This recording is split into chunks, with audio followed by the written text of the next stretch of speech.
Dr. Eric Kelly III and a host of phenomenal speakers from all around the globe for this 7-day virtual event that you don't want to miss.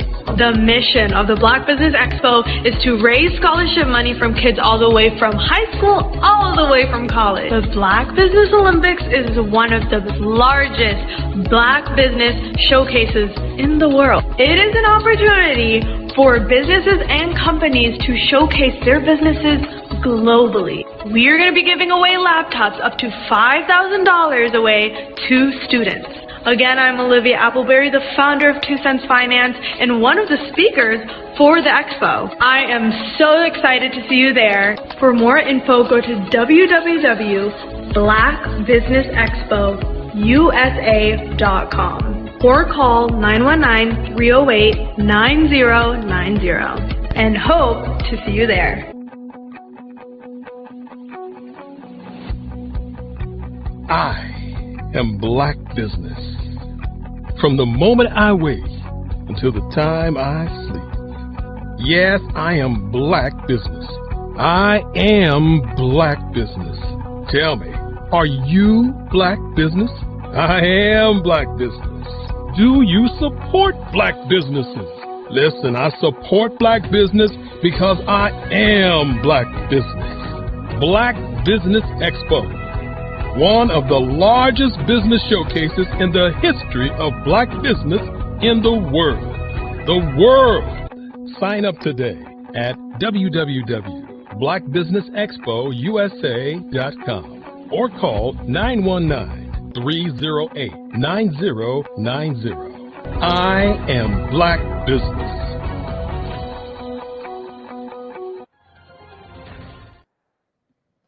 Alrighty, welcome. I want to say to each and every one of you, good afternoon, good evening, wherever you may be, to you business owners, entrepreneurs, thought leaders, experts, welcome to the Black Business, this network. And my name is Dr. Stan Harris, known as Dr. Breakthrough, and I'm the business moderator and speaker for this session with the Black Business Network. The Black Business Network is a 24-hour business network showcasing Black businesses, Black owners, entrepreneurs, and thought leaders worldwide. We have speakers from North Carolina, London, Singapore, Africa, Japan, and cities all over the United States. The Black Business Network is a global community. And my friend, it's sharing its business knowledge and to empower, inspire, and educate businesses and business people about business. So my friend, you're at the right place at the right time. I hope you have the right frame of mind and then take the right action as we're going to get into this training that's going to help you in your business.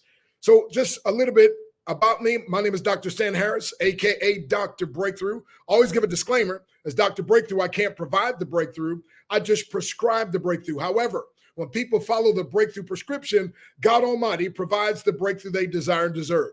And what's a breakthrough? It's exploding through barriers that at one time seemed insurmountable. Are you frustrated in your business? Do you feel like you should be doing more, accomplishing more? Do you feel like, my friend, you'd like to have a breakthrough? You see, a breakthrough is kind of like that caterpillar. It's moving slow. That caterpillar eventually goes into the cocoon and then eventually comes out of the cocoon as a beautiful butterfly. So that's what we call total transformation. So I use motivation, inspiration, education, and sometimes a martial arts demonstration to assist a person in breaking through to the next level.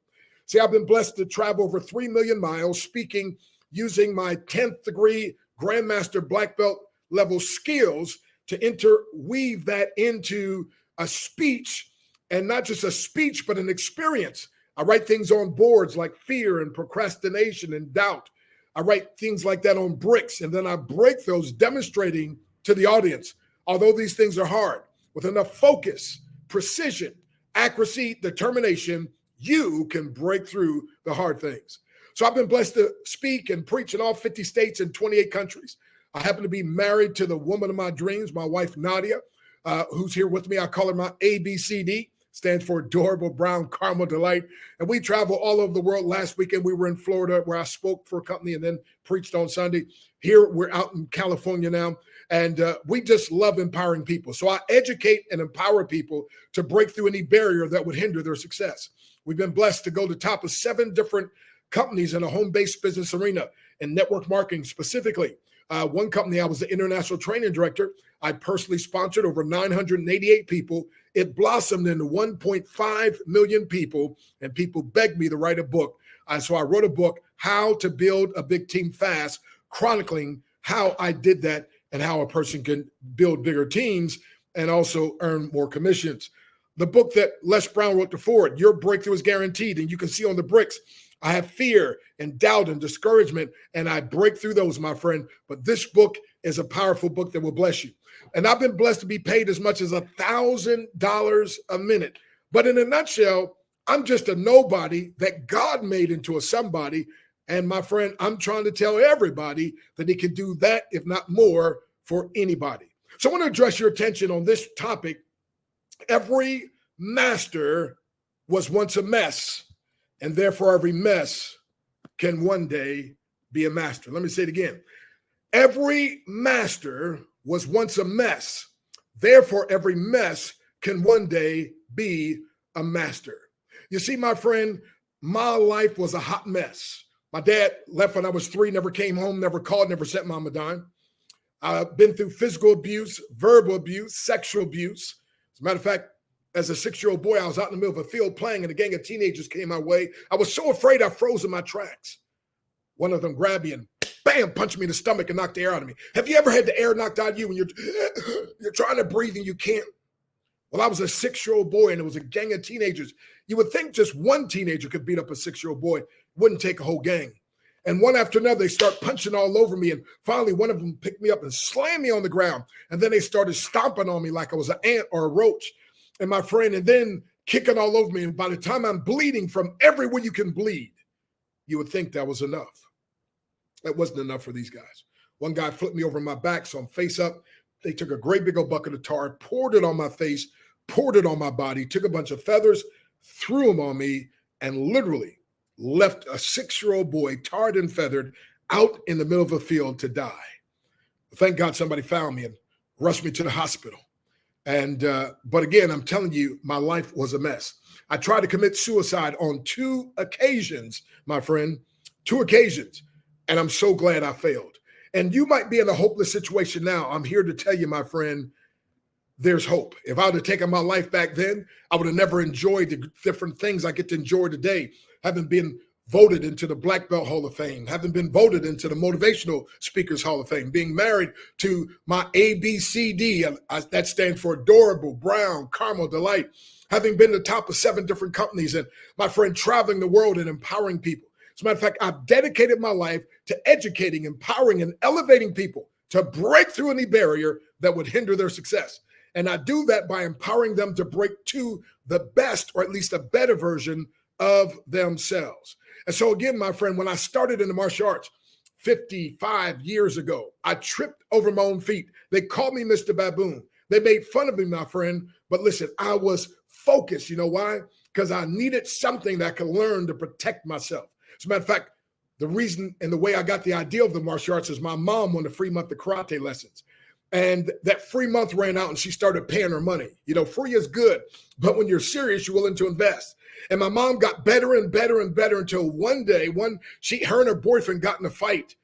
And my 5'1" mom knocked out a 6'1" guy. So when I saw my mama, 5 foot, knock out a 6'1" guy, I looked at my brother Ronald. Ronald looked at Lonnie. We looked at the guy on the ground. We said, man, whatever you do, don't mess with my mama. My mama's bad, man. But it dawned on me, if martial arts could do that for my mother, it could do that for me. And so here I was, a total mess, unable to protect myself back then. But I got started. Why? Because I saw my mother, she had a breakthrough. And because of her breakthrough, I said, man, this maybe could be the thing that could break me through as well. And so, my friend, I'm here to tell you that, listen, it doesn't matter where you are now. I want to know, where do you want to be? See, your life right now might be a mess, but I got good news for you, my friend. I'm going to show you a few principles and a few things that if you apply, you can one day be a master. I mean, your finances right now might be in a mess, but I'm going to give you some principles that if you apply, you can one day be a financial master. I'm going to give you some principles. Your relationship might be in a mess, but I'm going to give you some principles that if you apply them, and these are transparent and transcendent principles, doesn't matter what you apply it to. You can go from being a mess, or even if you're mediocre, but you could go to being a master. If your business is a mess or mediocre, I'm going to give you these principles. And when you apply these simple but powerful steps, you in your business can be a master. Do I have your attention? Is there anybody there that's interested, my friend? So let me share with you what I'm talking about. Do you know Albert Einstein? They said he wasn't able to speak until he was almost 4 years old. And his teacher said he would never amount to much. He started a mess, but by the time he died, he was a master, one of the smartest men. Michael Jordan, after being cut from his high school basketball team, he went home, locked himself in his room, and cried. Yeah, the great Michael Jordan. See, you only saw him when in his master state, but I'm telling you, my friend, every master was once a mess or at best mediocre. Therefore, every mess or mediocre person can one day be a master. By the way, when a mess or mediocre person becomes a master, you now have a message that if you market to the masses, you can make millions. Walt Disney was fired from a newspaper for lacking imagination and having no original ideas. And now, of course, Disney World is world famous. My wife and I are now out in California. And of course, Disney World here. And last week we're in Florida, Disney World all over the place.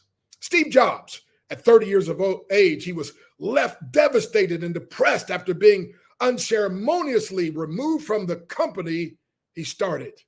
But by the time he died, he was a multi-billionaire. Oprah Winfrey, she was demoted from her job as a news anchor because they said she wasn't fit for television. And now, of course, she owns her own network. See, every master was at once a mess or at best mediocre. Therefore, every mess or mediocre person can one day be a master. And I'm going to challenge you, my friend, just like that rocket ship that takes off. There's all kind of combustion and all kind of energy, and it doesn't seem to go anywhere. If you've watched it on television, you see how that thing takes off very, very slowly. The rocket ship were human, it'd say something like this: man, all this work and nothing's happening. I don't understand. But a rocket ship's not human. It doesn't run based off its emotion, so it does what it was designed to do. And the rocket ship starts to gain momentum, and it goes faster and faster. And they tell me right before it breaks through the Earth's atmosphere, it begins to rotate wildly, almost as if it's about to be shaken to pieces.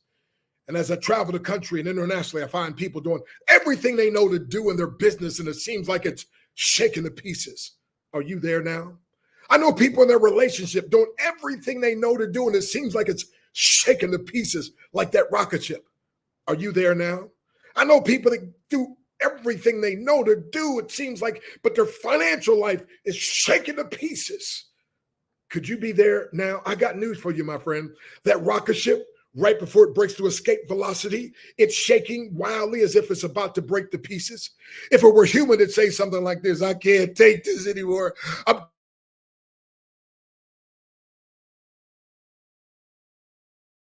Go based off its emotions. It goes based off its programming.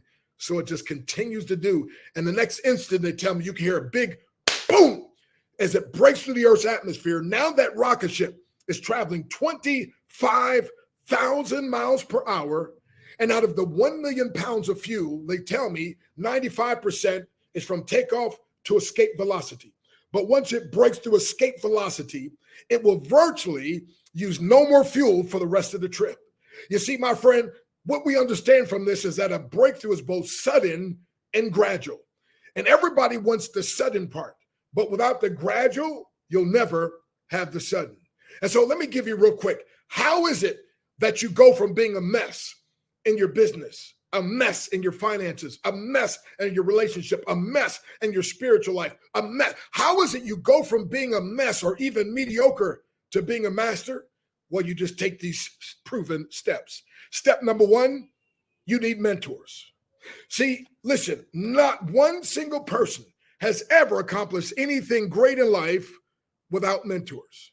See, mentors are the fastest, easiest, most reliable way of mastering or learning a skill. It was Socrates that mentored Plato. It was Plato that mentored Aristotle. Aristotle mentored Alexander the Great. It was Andrew Carnegie who mentored Napoleon Hill, who wrote the book Think and Grow Rich. And then Napoleon Hill mentored W. Clement Stone.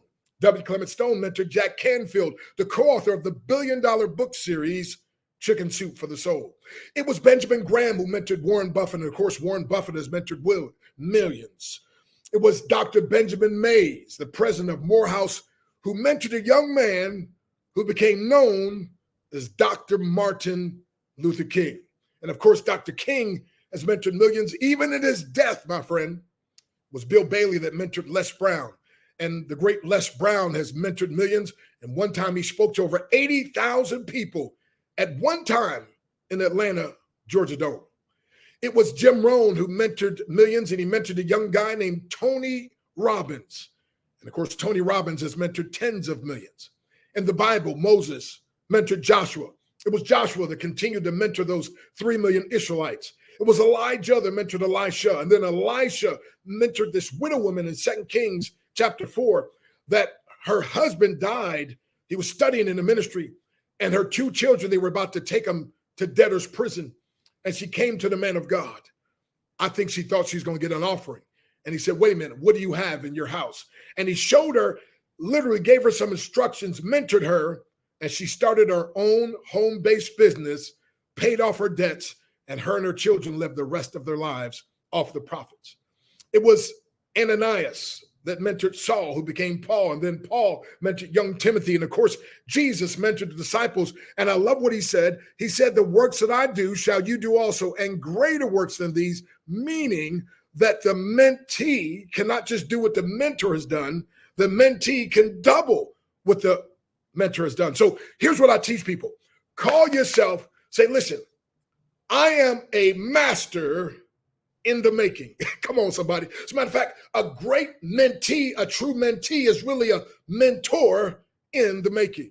And so, my friend, whatever your life might be right now, it might be in a mess, and your business brand new, and maybe it might be in a mess, or maybe it's been going for a while, but now you've had a downturn. Whatever the case, my friend, whether you're mess or mediocre, I'm telling you, you can be a master.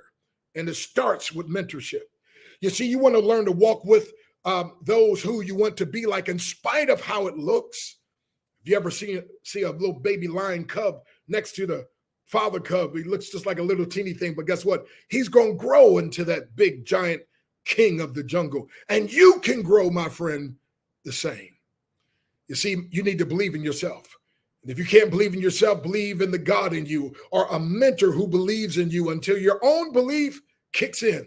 That's the first step to a breakthrough, my friend. And again, behind the glory, there's always a story. And sometimes the story is so gory that the mentors don't want to tell you. But my friend, I think we need to pull back the curtain and let you see that every person you look up to, listen to me, every person you admire, every person you might think, wow, if I could be a little more like them. I'm telling you, there was a time in their life when they weren't like that. There was a time when they were a mess. There was a time when they were frustrated. There was a time when they were in doubt. It was a time when they were second and third and fourth guessing themselves. There was a time, my friend, when they were like that caterpillar.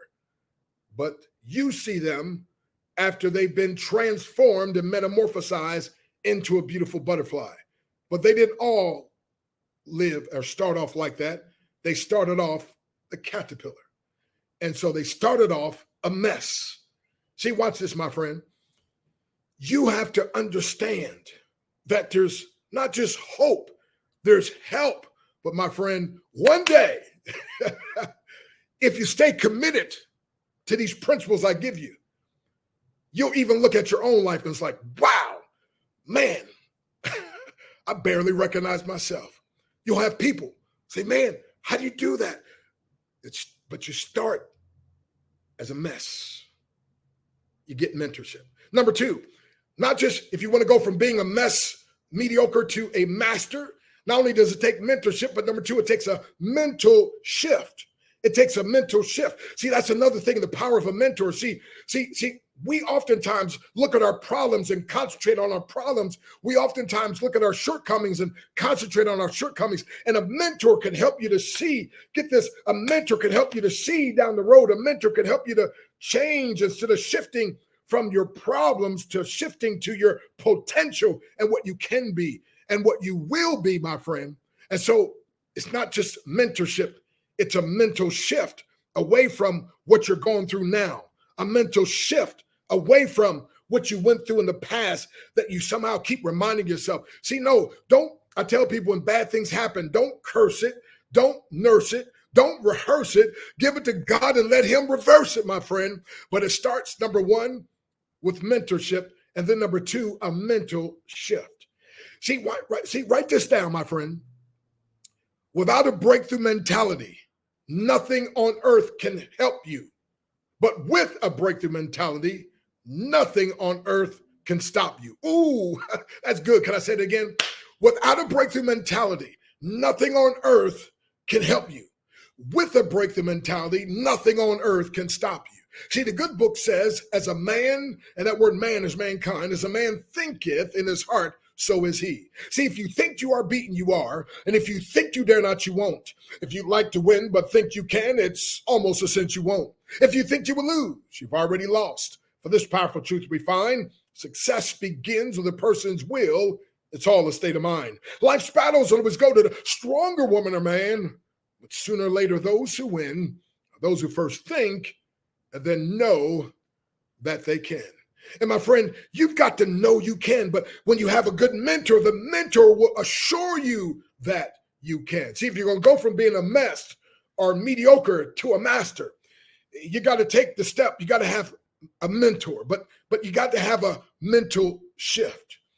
See, there was a man many years ago. His name was Roger Bannister.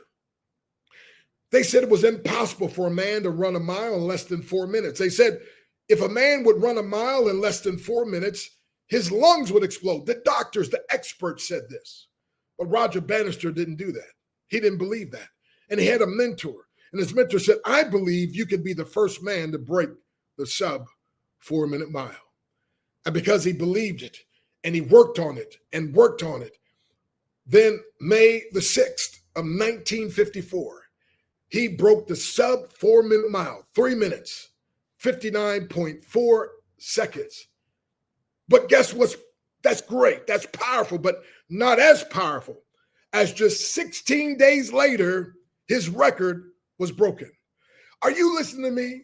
Over 1954 years, no one could do it. And then when he finally, get this now, did it, 16 days later, his record was broken.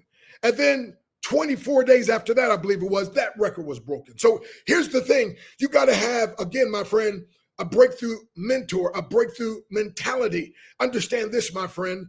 Any barrier that God didn't make, it was made to be broken. So get busy, my friend, and break through. See, everything worthwhile that's ever been done was declared impossible by someone else before it was done. Thus, you got to have a breakthrough mentality. Again, every master was once a mess or at best mediocre. Therefore, every mess can one day be a master. And the mess or mediocre becomes a master through mentorship, through a mental shift. It was Jack Ma who said, I failed 3 times in college. He said, I applied 30 times to get a job, but I was always rejected. He said KFC came to China for the first time. He said there was 24 that applied, and he said he was the only one to be dismissed. He said about the fact that he wanted to go into the police and he was the only one not to be accepted. He applied 10 times to return to Harvard University, USA, and he was rejected. He is the founder and executive chairman of Alibaba Group, number 33 on Forbes World Billionaires with over 22 billion. And that was just as of 2016. So I'm sure it's worth up a whole lot more than that. You know what he said? Never give up because you failed. Failure plus persistence equals success. Matter of fact, when you take the word impossible, and usually when I do my demonstration, I write impossible on the board, and I'll put a space between the M and the P. And when you put a space between the M and the P, impossible now says, I'm possible. See, sometimes the only thing holding us back is what's in our head. It's the limiting beliefs, I call them. And if you write out the word beliefs, B-E-L-I-E-F-S, right in the middle of the word beliefs is a 3-letter word called a lie. And those lies are the things that hold us back. Those lies are the things that keep us thinking we're nobody, we'll never amount to be anything. Those lies are the things that keep us from thinking I can't build a big business. Those lies are the things that keep you thinking, well, I'm just a woman in a man's world. Those lies are the things that keep you thinking I'm just a black man in a white man's world. No, listen, you're a man or woman in God's world. See, fleecy locks and black complexion cannot forfeit nature's claim. Skin may differ, but affection dwells in black and white the same. Rise so tall as to reach the pole, to glance at the ocean at a span. I must be measured by my soul. The mind is the standard of a man. And one day it dawned on me, it's not the color of my skin, the texture of my hair, or where I grew up, but rather what I put in my head. Matter of fact, write this down. What you put, Dr. Breakthrough says, what you put in your head that affects your heart determines what comes to your hand. And if you want more coming to your hand, you're going to put more in your head that affects your heart. And that's why I've written powerful books like Your Breakthrough is Guaranteed, my friend, or like How to Build a Big Team Fast. And by the way, on my website, www.dr, that's drbreakthrough.com, you can order the book there, and I'll give you an autographed copy, my friend, and we'll send you an extra bonus gift as well. But impossible, it's just a big word thrown around by small men who find it easier to live in the world they've been given than to explore the power to change it. Impossible is not a fact, it's an opinion. Impossible is not a declaration, it's a dare. Impossible is potential. Impossible is temporary. Impossible is nothing, by Muhammad Ali. See, success is not just based, get this now, on what a person accomplishes, but rather what they had to break through in order to achieve it. See, in some cases, you're comparing yourself to someone else who had a whole lot more advantages than you. And you're comparing somebody, get this now, you're comparing yourself to somebody in their winning season when you haven't gotten there yet. By the way, before the breakthrough, there seems to be all kind of struggle and little, if any, success. After the major breakthrough, there seems to be much success with little struggle. So if you're going to go from being a mess or a mediocre person to a master, it's going to take mentorship. It's going to take a mental shift. Number 3, get ready for this one. It's going to take misery. Did I say that? I said that. It's going to take pain, my friend. See, a diamond, when you think about it, a diamond is just a piece of charcoal that handled stress exceptionally well. Let me say it again. A diamond, they say a woman's best friend. It's just a piece of charcoal. Now try giving a woman a piece of charcoal, right? But a diamond is just a piece of charcoal that handled stress exceptionally well and endured the test of time. And I'm telling you, my friend, again, as a charcoal, it makes a mess. But when it becomes a diamond, it's a master. But it can't become a diamond unless it handles stress. It can't become a diamond unless it gets cut. And my friend, here's what I want you to write down. Don't allow the pain of the process to keep you from your promise and your prosperity. Ooh, let me say it again. Don't allow the pain of the process to keep you from your prosperity. See, that caterpillar, again, has to go in the cocoon, the dark place. The caterpillar, before it can turn into a beautiful butterfly, it has to go in the cocoon, that lonely place. That slow-moving caterpillar, before it can become a free-floating butterfly, has to go in the cocoon, that place of entrapment, and he struggles, and she struggles, trying to get out. And you might be in that struggling process now, but I want you to be encouraged, because right now you may seem like a mess. Right now you may seem mediocre. Right now your business may seem mediocre. Right now your relationship might seem mediocre, but I'm telling you, my friend, you got to put the time in. So don't allow the pain of the process, and it is a process, by the way, to keep you from your promise. By the way, don't allow the pace of the process to keep you from your promise. Man, I don't know about you. This is a microwave generation. I like everything yesterday, right? But sometimes the pace is not as fast as I'd like it to go. But true champions endure and keep on keeping on. As a matter of fact, we speak to ourselves and we say stuff like this: I will until. Come on, someone. You ought to say that to yourself. Come on, say it out loud with me. Say, I will until. I don't know what that thing is you want to do, how you want to build that business, how successful, how big you want to, but learn to say, I will until. See, grapes must be crushed to make juice. Everybody wants to juice, but nobody wants to be crushed. Diamonds form under pressure with time. Olives are pressed to release the oil that blesses many. Seeds grow in darkness under the dirt, not in the light. And so whenever you feel crushed, under pressure, pressed or in darkness, you're in a powerful place that can lead to transformation. Submit, don't resist. And by the way, you're going to have haters. See, a lot of times that's what slows people down. See, when you decide you're going to do something, when you decide you're going to be more, when you decide you're going to have more, when you decide you're not going to be status quo, here's what happens. Sometimes you're going to have haters. Write this down. Haters, Haters. Let me give you my acronym. Having animosity toward everyone reaching success. Oh, let me say it again. Haters, having animosity toward everyone reaching success.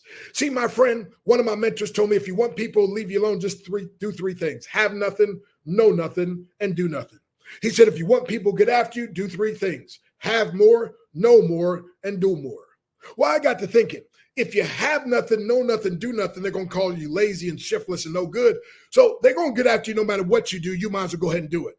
So matter of fact, I posted on Facebook not long ago, haters, get ready. I'm going to give you a whole lot more to hate on very, very soon. See, sometimes also, by the way, your spirit irritates people's demons. That's why they don't like you. So listen, stop feeling like there's something wrong with you, my friend. No, just keep on keeping on. And by the way, let me give you one of the secrets of breakthrough success. When things and people and your business and your emotions go left, you just stay right. Come on, somebody. I said when things and people, because things will go left and people will go left on you and business will go left on you and your emotions will go left, but you stay right, my friend, and success will come. And by the way, comfort is the enemy of achievement, because your life and your next breakthrough is on the other side of your comfort zone. See, I used to have a comfort zone where I knew I could not fail. The same four walls and busy work were really more like jail. I longed so much to do the things I'd never done before, but stayed inside my comfort zone and paced the same old floor. I said it didn't matter that I wasn't doing much. I said I didn't care for things like diamonds, cars, or such. I claimed to be so busy with the things inside my zone, but deep inside, I longed for some sweet victory of my own. I couldn't let my life go by just watching others win. I took a step and gave myself to let the strength begin. I took a step, and with new strength I never felt before, I kissed my comfort zone goodbye and closed and locked the door. So if you're in the comfort zone, afraid to venture out, remember that all winners were at one time filled with doubt. A step or two and words of praise can make your dreams come true. So greet your future with a smile.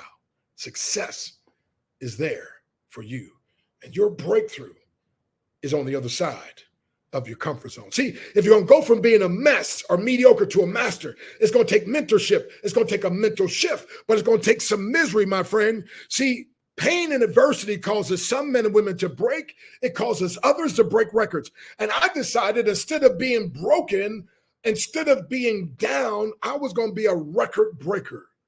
Why don't you do the same? Well, let me give you number 4. If you're going to go from being a mess or mediocre to a master, it's going to take mentorship. It's going to take a mental shift. It's going to take some misery, and it's going to take number 4, some methods. It's going to take some methods. You got to learn some methods. See, you usually can't prove that something doesn't work, but rather you can only prove that you didn't know how to work it right. So it may be you haven't worked it long enough, or it no longer works because you are no longer working. As a matter of fact, write this down. Nothing works until you do. And you got to understand that a bend in the road is not the end of the road unless you refuse to turn. Because nowadays it's going to take some new methods. And so what happens is we get comfortable and we're like, no, I've always done it this way, or this is the method I'm used to. Well, guess what? When you get a mentor and they help you have a different mental shift, you got to go through some misery, my friend. They're going to teach you some methods that you're not used to. But guess what? I think it was Einstein who said the thinking that got us in the problems we're in is not the same thinking that can get us out. So we got to have somebody else. And sometimes with a mentor and these other methods that they will teach us will seem counterintuitive, like it won't make sense. But my friend, who cares whether it makes sense if it's going to make dollars if you just follow along? So the breakthrough is going through into a new dimension. But again, it's been stated, Scott Hoffer, I think, said, learners shall inherit the earth, while the learned find themselves beautifully equipped to live in the world that no longer exists.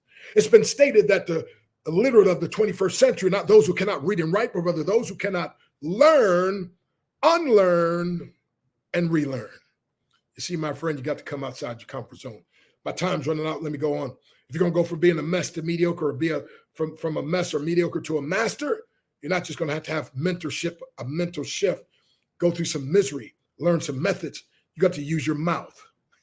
You're going to have to use your mouth. Muhammad Ali, again, I often joke around talking about my three great mentors in my early days was Bruce Lee, Muhammad Ali, and my mommy. But Muhammad Ali said this, and most people heard the first part, but that's not the good part.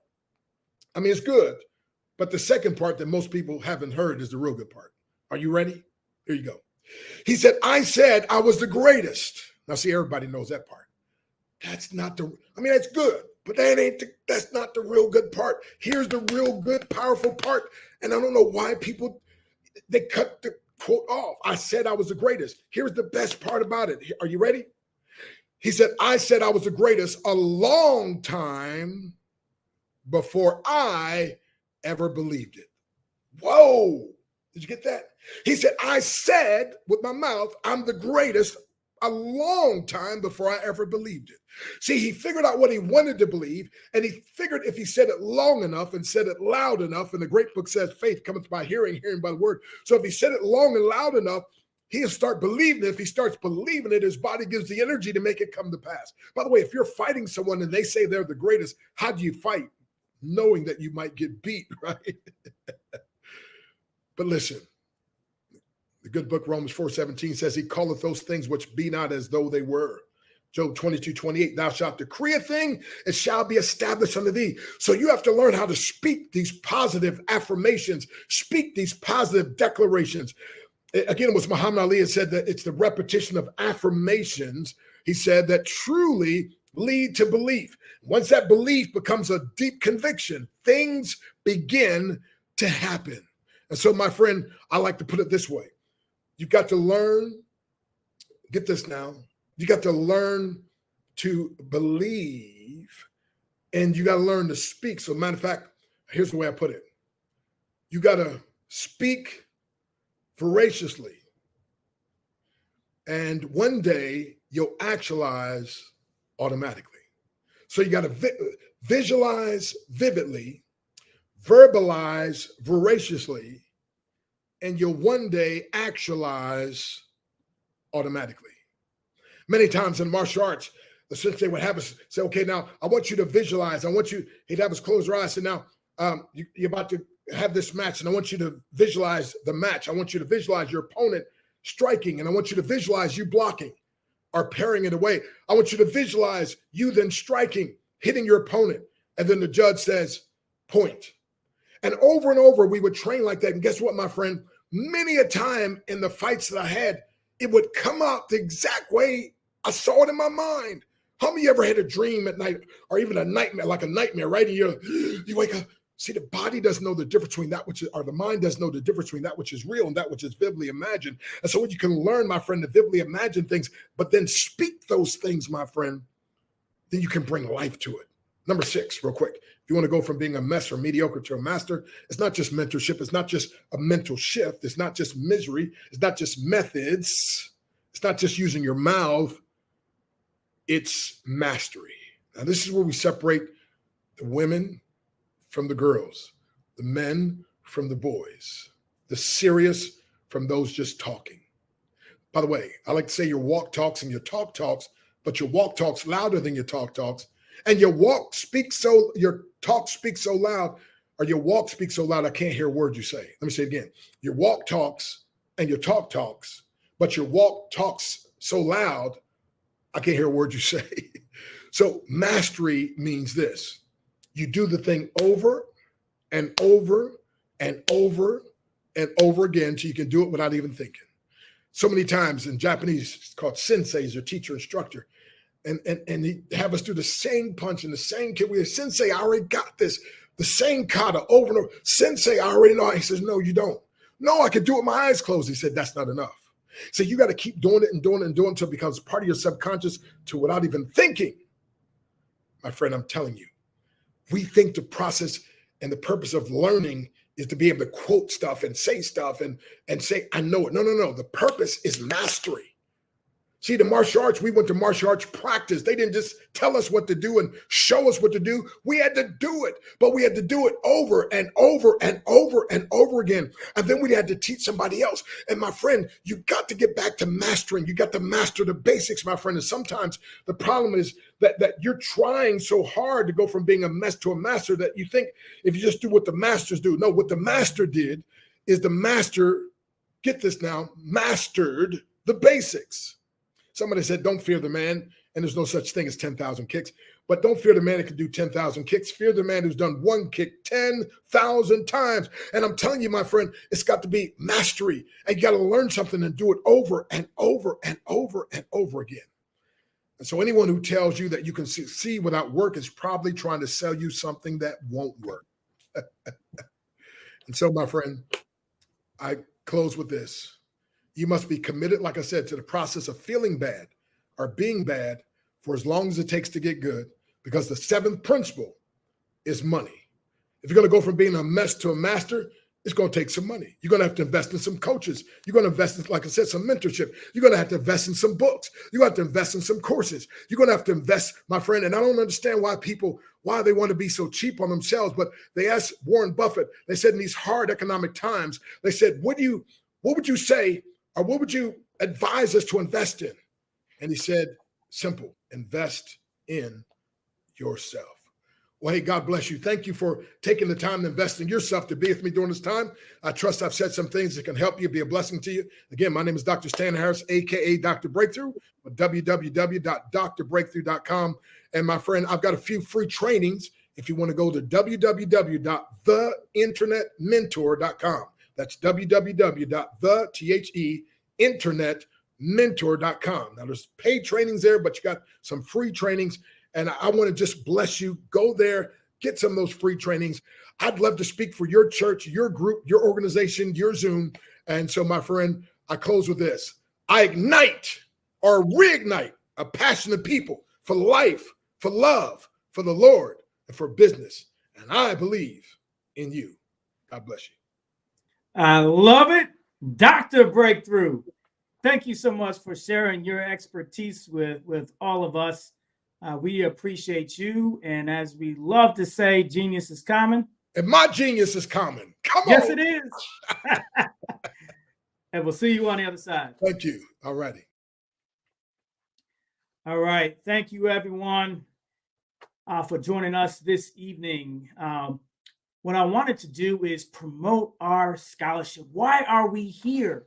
Well, we are here due to the Black Business Expo's mission. And the mission is to raise funds for high school seniors going to college or K through 12 entrepreneurs. This expo is a fundraiser for students, and you may go to www.blackbusinessexpousa.com to donate to the scholarship fund or use the Cash App that's on the screen below, and that is $BBXUSA. Our goal is to give laptops and up to $5,000 to 10 students. Students can register online at www.blackbusinessexpousa.com. So every dollar counts. So we want to remind you to donate to the Scholarship Fund. We also want to thank our wonderful sponsors, starting with NC100. Thank you. Moody Capital Partners. Thank you so much. Suede Soul, Lotus Richer Coaching and Training. Thank you so much. Carolina, Virginia Minority Supplier Development Council. Thank you. Step Management. Thank you. Barbara H. Smith, LLC. Thank you. Margie McLean Foundation. Thank you. Genius is Common. Thank you. Earth Essentials. Thank you. We also have Mullane Shania Global. Thank you. The Executive Women Success Institute. Thank you. The Quality Coaching Company. Thank you. The Superwoman Business Services. Thank you. And the Creative Force Studios. Thank you. Lee Entertainment, Artistic App Design, and Black Business Expo USA. Thank you. We will be right back after these short commercials with an intro to our next speaker.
Dr. Eric Kelly III and a host of phenomenal speakers from all around the globe for this 7-day virtual event that you don't want to miss. The mission of the Black Business Expo is to raise scholarship money from kids all the way from high school, all the way from college. The Black Business Olympics is one of the largest Black business showcases in the world. It is an opportunity for businesses and companies to showcase their businesses globally. We are going to be giving.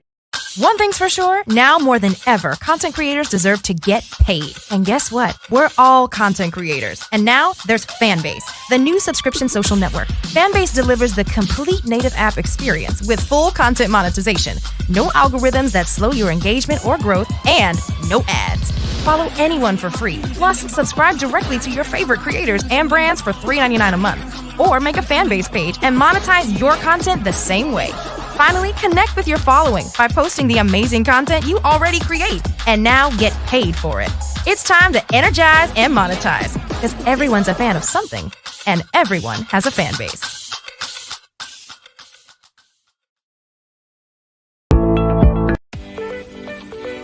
You are in the right place at the right time.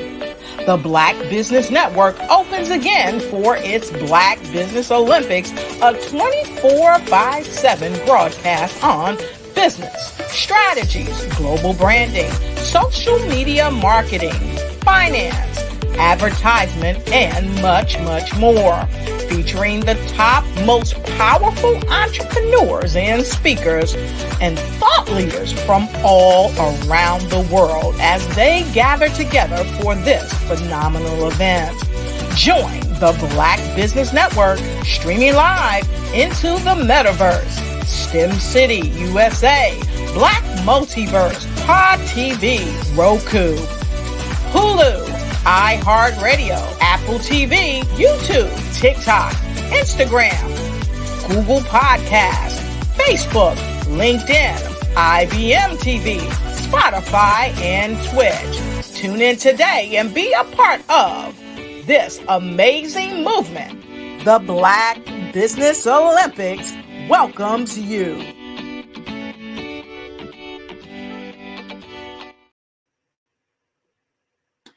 Good evening, business owners, entrepreneurs, thought leaders, and corporations worldwide. Welcome to the Black Business Network. My name is Gene Baker. I am your business moderator for this evening.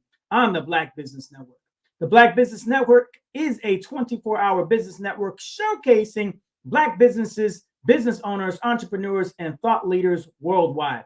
We have speakers from North Carolina to London to Singapore, Africa, Japan, and cities all over the United States.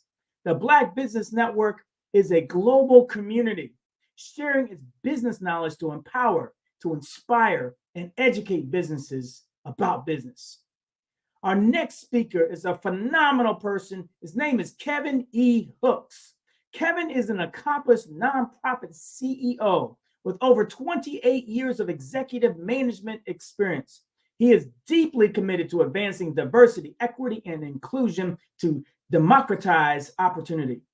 He brings innovation, passion, and a track record of driving social change and business growth through DEI leadership.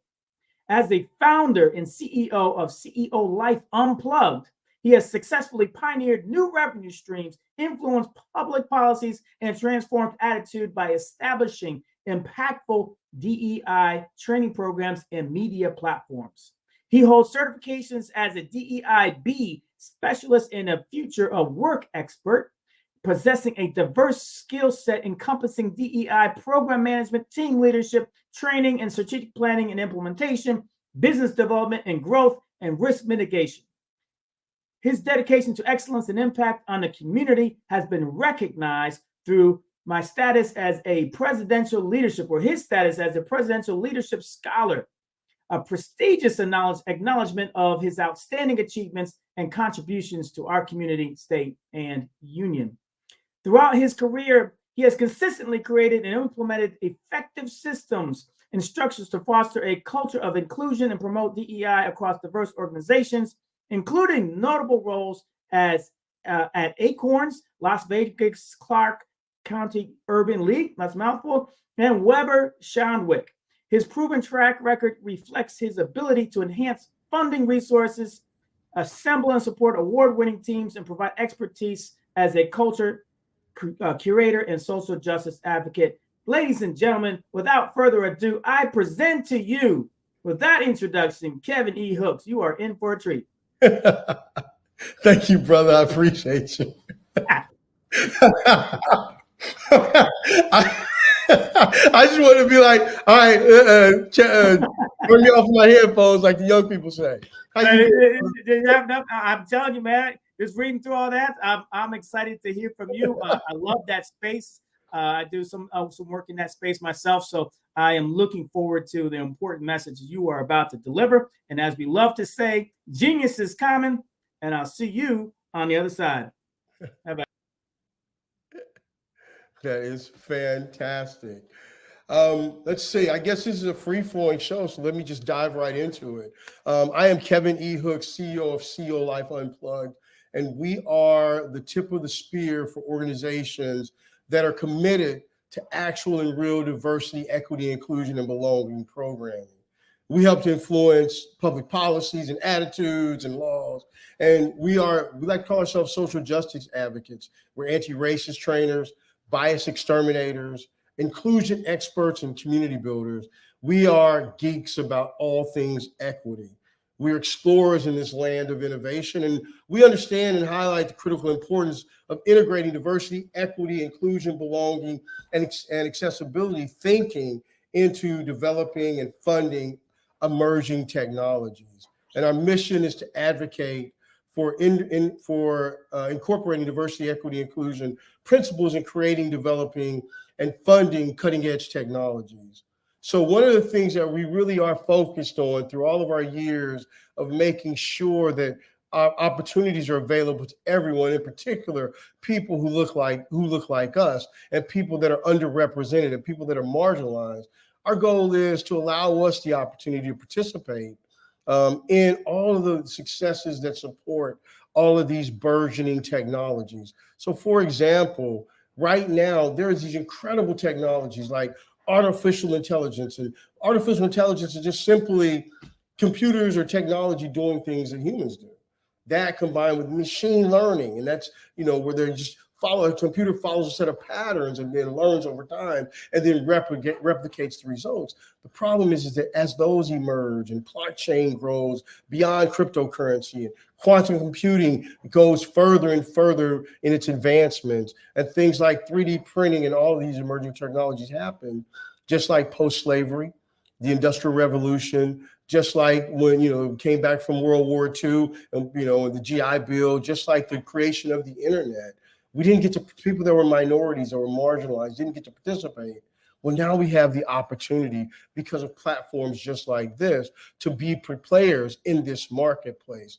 That can only happen if we make sure that we are at the playing field from conception to funding and its entire life cycle. So that's what we do. And I'm excited to be here to have this conversation with you.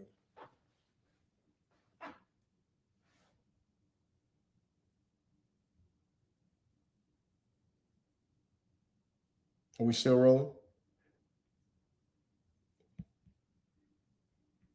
All right, well, I guess I'll just riff then. Listen, here's what it is. With this rapid advancements, one of the things that we know is that artificial intelligence has moved into its deployment era. So from like exact 2022 all the way into the beginning of 2023, we had these large scale models that were being released every month. I don't know if you guys are familiar with things like ChatGPT or any of those programs, Galley 2, Diffusion, Stable Diffusion, Whisper. Well, these are all just artificial intelligence programs that will help us live and do our life better. The problem is that there's usually rooms full of people that think one way, that have the same sort of lived experiences, that come up with these models. And by the time we've heard about them, they've come through so many different iterations. Our organization seeks to get us on the cutting edge of the thinking of those. So how do we do that? Well, first of all, we've got to build a better community of learners. And the way that we do that is we've got to inspire curiosity among our young people. So one of our missions is to imbue the next generation with a thirst for learning, to empower them with an achiever's mindset, and then equip them with the tools that they need to win every day. Imagine young people in the hood or the barrios of America getting exposure to beta test things like Apple Vision Pro, or beta test the next iteration in gaming or the next big thing in cell phone technology. And we're a part of those communities, and not only beta testing it, but coming up with the ideas, because as we go through those cycles, we are learning how to play in that space. And the one thing we know, as exemplified by Tiger Woods in golf or the Williams sisters in tennis, if you give people who otherwise have not had access to something, and then you give them the opportunity, the tools they need to succeed, you get those incredible results. And so that's what we're really focused on. Now, here are some of the challenges that we have to face. There are systems that are being created to not only help our lives be better, but there are all of these burgeoning systems that are coming online to test, to make sure that they're equitable. So for example, the garbage in, garbage out adage, it still applies. So but if it's bad information in, they're going to continue. So ChatGPT and all of these generative AI software, they will continue to repeat, reflect, and be reconditioned in the same manners that created the systemic biases that we all experience now. And so we've got different things and benchmarks that are coming online to help us make sure these environments are equitable. VL Stereo Set, for example. That's a benchmark that extends the Stereo Set benchmark for assessing stereotypical biases in language models. And basically, as we begin to bring these tools on board, the challenges that we face is they're being brought on board by people who don't have the lived experiences. So they don't know what it feels like to experience a microaggression. They don't know what it feels like to be thought as other than or less than. They don't know what it feels like to have the challenges of all of the biases and racism that are built into the systems. Even if the individual humans aren't the problem, the systems become the problem. And so when we build these systems to test them, if they're built using the same garbage in, it's going to spit out the same garbage out. So things like Window Gender, which measures gender's bias in different occupations, or BBQ, which measures biases along the axis of socioeconomic statuses and sexual orientation and things like that. When they're measuring those biases, they're still using the same information from the same lived experiences of the same people that, built the systems from the very beginning. For example, if the Fortune 500 has less than 25 minorities representing leadership, then what you find is 475 times out of 500, you're going to get thinking from leadership from people that don't have a shared lived experience, from people from all walks of life. We seek to change those realities by making sure that we integrate diversity, equity, inclusion, belonging, accessibility principles. I want to make sure that members of the LGBTQ plus community have just as much right to fail as every white male that started a company in the last 100 years. And so if we do that, if we make sure that we're building these tests with the insights and lived experiences from people from those communities, that's how we win. Another benchmark, Truthful QA. It's a benchmark designed to evaluate the truthfulness in models. Now, the reason that becomes a problem for us is it's basically analyzing a whole bunch of words on a paper. Well, if the words that are being put on the paper are written from the experience, imagine, and this is for the sake of the conversation, imagine a racist beat cop in the middle of somewhere in the South decides to meant to abuse an unarmed Black person, and that's not an atypical happening. Well, if AIs are involved in sifting through the data, they're going to be given controls from people who think like that, unless we're allowed to sit in the room as well. So that's some of the things that we are working on. Another example is AI measuring or listening to phone calls in prisons. Now, I grew up in a situation where I have a lot of family members that are in the system. And while we hate that and we want to make sure we put all the tools in place to make sure we continue to reduce that reality, the truth of the matter is that there's a disproportionate representation of people of color in the system. Well, AIs listen to the phone calls and they translate the language, the verbal speak, into something written that people that are authorities in the system review to make sure that there are no violations. The challenge we face with is if you don't have the lived experience and you don't understand the language, you can't train the models to speak the language. So then they're misinterpreting what's being said. And the people that are victims of that are the people who look disproportionately like me and like you. And so as a result of that, what we want to do is we want to make sure that we continue to work with the companies that are diving head first into this. For example, Intel develops a system for student emotion monitoring. It's a pattern recognition system. But as they develop it, what if we're sitting in the room with them? What if people from all of these backgrounds are in the room with them? Well, then if you're measuring, your data set includes a person of color, a person who has different lived experiences, then that's how we make sure that we're in the room. And there's a lot of tools that we're going to work on to make sure that we continue to drive this forward. The last thing I'll say is there are all of these pressing dangers facing us. There are terms that you should look, terms like techno-solutionism.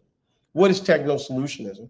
Basically, it's saying that technology is going to be the panacea and solve all the problems.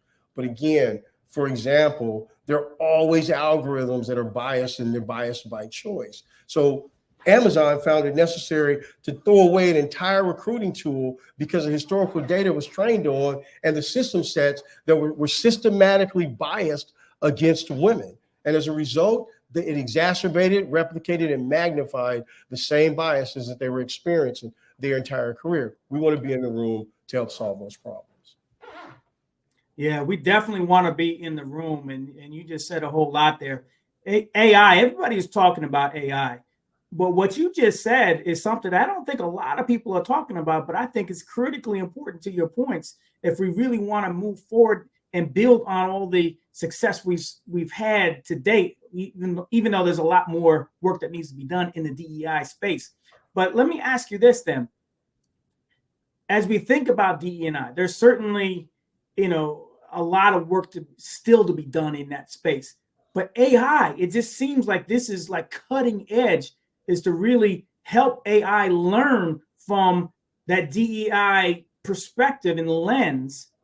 but who's feeding that? So is there an organization like yourself? Like, is there a wider organization? Who's feeding DE&I or not DE&I? Who's feeding the AI with enough information for it to change its algorithms? Yeah, and that's a great question. So there's a lot of organizations out there that are working on this. There's an AI index report that comes out each year. And one of the things that it does is has a part that studies ethics and one that studies diversity, equity, and inclusion. And as a part of that conversation, what I'm trying to do is get the people in the world of academia to really do deeper dives into inequalities and into ethics, and to make sure that when they're doing those dives, people like me and you are sitting in the room with them with our lived experience. And their challenges is that we've got fewer people enrolling in the STEM programs. And so you see a lot of young students now and a lot of dollars and resources being dedicated into that space. And it's for that reason. But I can tell you, it's a simple solution. If we build comprehensive diversity, equity, inclusion frameworks that cover diversity in hiring, in leadership roles, equity and resource allocation and opportunities, inclusion of underrepresented voices in the decision-making, that will foster a sense of belonging. But in addition to that, we've got to encourage venture capital firms and investors to incorporate these principles in their decisions. So if an angel investor knows, I want to make sure that this is an inclusive opportunity, and this technology has to be inclusive and equitable, and I won't fund it unless it is, that changes the paradigm. And then reward people for those sustainable practices and sharing. So now there's a reward for participating in equitable fashion, collaborating with researchers to discuss the structural reform of all of this. And then finally, exploring blockchain methodology. We are blockchain, we think crypto. It's so much more than that. It's decentralizing all of that data to where you control your own data. And if we look at explore methodology to do that, that will give us our own individual protections. And if we can protect our information, we can make it more fairly and equitably distributed. Well, you just said something there, controlling our own data. You know, I do a lot of work in health technology, in healthcare, pharmaceuticals. And one of the things we talk about in digital health is where our information is coming from and how we can control it. But that's a fascinating topic as we move forward in this AI space, is controlling our data, because if we control our data, then we can monetize our data, right? That's exactly right. Now imagine if Google and Amazon and all their ad paradigms, they have to come to every individual and negotiate the deals. You control your data that way. But more importantly, imagine how you control your credentials. I want to prove to a job, a potential employer, that I have my degree, that I have the certifications and the background experience. I don't have to hope LinkedIn and Monster, they're going to aggregate and send the right information at the right time against the right keywords. I control it myself. And so I do the data dump of my own information directly into a place that they come to. Now the employer knows not only that my stuff is current, credible, and it's actual true, but I know that they got what I meant for them to see. And that's everything. Out of all that, if there was like 1, 2, or 3 specific areas that we need to focus on, that you're focusing on, that as a wider collaborative that we can all focus on, what would those 3 areas be as it relates to really impacting AI in the models that drive it? So there's 3 areas. Number 1, policy making. We've got to make sure that all the governments, right now, we've had the first time in the last decade where there's been a reduction of resources directed into the AI space in several other countries. We continue to lead the way in investment. However, we need to make sure that the policymakers are driving those continued investments, number 1. Number 2, we need to make sure that all the funding apparatuses they speak inclusion. And if they don't speak inclusion, we need to be about the business of making sure they learn how. And then the final piece is we have got to throw all the resources we can muster at education and educating in the marginalized and underrepresented communities in a very real way. I am tired of trying to level this freaking playing field. I want to give our kids every advantage they have available to succeed. And if it's more than the general public has, finally, Let's just give them every tool we can to make them succeed. And if we do those three things, that's how we're going to make a dent in this. And the main thing is we touched on the internet craze when the internet was driving. I remember I was a part of VCs and I set up a .com, but we didn't get to monetize that. We can't miss out on this next race. And here's the last piece. We've got the largest transfers of wealth in the history of this nation, and we're in the middle of it right now. And if we don't grab a hold and be a part of where that money lands, we're going to be having the same conversation in 3 generations. So my son's kids are going to be having the same conversation, and I refuse to be a part of that. It's interesting, you know, as a people, as a Black people, for example, we don't have a lot of ownership in manufacturing. Right? We're not making a lot of product, but we do have a lot of power in social media, in influencing and creating content, and content is driving a lot of the dollars out there, right? So, you know, but education, as you mentioned, is so critical in education, specifically in STEM. But is there STEM will help in kind of the back end of these systems and understanding where we fit in, where we can monetize. But how can we also help just from a content creation standpoint? How do we help those individuals really understand what's being played out there, the game that's being played, and how business is set up and how to really take advantage of that versus being taken advantage of?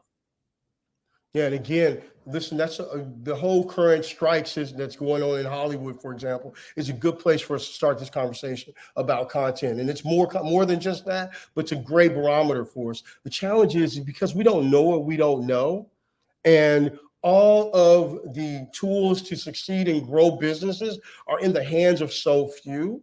The problem is that they hoard information and it's hard to find. So, for example, a lot of the information we're talking about right now, the dive to get to the information isn't that deep, but it's hidden behind things and conferences that we're not comfortable going to because we never knew they existed, number one. And then when we walk in the door, we didn't realize you needed 19 PhDs and 3 other certifications to get in the room to just listen to the things that are going to impact us. And so what I would say is our best opportunity more than anything, again, is beyond just STEM education. It's about what Dr. Cornel West talks about you've got to stop this whole idea of degreeification of your education. Once you get our degrees, we sit fat and happy with our job. Bruh, if we want to help change the future, you better be learning every single day. I just took a data science course, webinar yesterday on data science as a nonprofit and how to bring AI to support fundraising. And I took a course last week on how to use crypto and stocks in a fundraising apparatus. And those are the things we've got to do. We've got to encourage our young people to have a thirst for learning.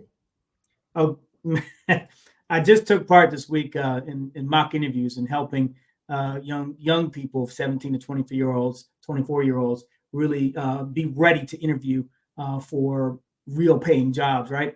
But one of the things I talked to this young man about was a growth mindset. And that's what I heard you just talk about. You're well into your career and very successful. But what I just heard you say, I'm still growing. Talk to us about your growth mindset.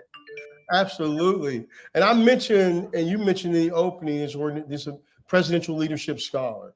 In 2015, President Bush, President Clinton, the LBJ Foundation, and President Bush Sr.'s foundation got together. They wanted to find 60 people who could change the world and then teach them leadership skills using their lived experience as presidents as case studies. And so one of the things I learned as I looked around this room with not a whole lot of people who looked like me and you, and going through this class, and it was the very first one, I learned at that moment the importance of continuing to educate yourself. In addition to that, I was excited. Obviously, you sitting in the room with President Bush and Clinton, listening to their crazy stories was fantastic. And, and then they brought in people from their cabinets and from people, subject matter experts from around the world. And one of the things I learned after doing that was I was just like, I've got to figure out a way to stop societal's ability to turn off that curious nature in young people. When kids are running around asking why, our nature is sit down, shut up. We don't have time for that. We got to keep that spark alive, because those are the people that become the Mark Zuckerbergs of the world. And the final thing I'll say is Warren Buffett is someone I read about and learn about from all the time, just tangentially. One of the things he talked about is how you read 6 hours a day. And let me tell you something. If Warren Buffett, one of the world's wealthiest, most successful human beings, is reading 6 hours a day, bro, you're behind if you're not doing it. Right. Yeah. It's when I talk to people about investing, right? Yeah. And it's not so much what your initial investment amount is. I mean, that certainly can make the difference over time. But really what makes the difference is the consistency in the frequency in which you're investing. And so it's the same thing as we're talking about from a growth standpoint in reading, in that case, 6 hours a day. If you just read an hour a day, if you studied in your craft, in your field, an hour a day, and then applied what you just read in that day, your learning curve will grow exponentially. And it seems so simple, but only a very small fraction of society will actually do that. But those are the people that rule the world. That's exactly right. Our big challenge, though, especially in communities of color and underrepresented, marginalized spaces, is we spend so much time trying to survive. We miss out on training our young people how to thrive. We teach them the tools they need to be able to eat, but we don't teach them the tools that they need to be able to not only eat, but then to be able to buy the restaurant, to be able to then make sure that you educate and pay the cook. Like, those are the things that we've got to start doing. Changing that mindset is difficult, especially when it's set against the backdrop of all of this changing technology and all of these doors locked. Well, I'm kicking doors in as much as possible because I want our young people to be able to have the best of everything. And to that last point, you're kicking doors in as much as possible. And I want people to really hear and hone in again on not just what the problem is. I think we've established the problem. Talk to us about one of the successes that you've had that really kind of sticks out in your mind in this space. So I'll give you a great success, and it's going to encapsulate it all. One of the things is Melanie Parker is at Google. She's the Chief Diversity Officer at Google, and it's just powerful. But one of the things that happens is we talk about bringing diverse people at the leadership level. Well, she's in a C-suite at one of the top organizations in the history of this world. From the time she got there, she noticed a lot of inequalities that she could address. And one of the things that she's really decided to own is this idea about image equity and skin tone. So because of she's sitting in that seat, she then partners with a Black guy from Harvard, and they do the Monk skin tone test. Well, now what they're doing is all the image equity online, all the testing tools are now being informed by people who look like us with the resources to make it happen, and then the belief system and ability to the constant success to show the value in doing it. So if you look at the value proposition of it is we've done some Google with her being in that role. Not only if we address the need to have people of color at the highest level, but now we empowered her to not only use her thinking to bring in other people of color to do the same thing. And the output was resources for minority organizations to build things that will help us.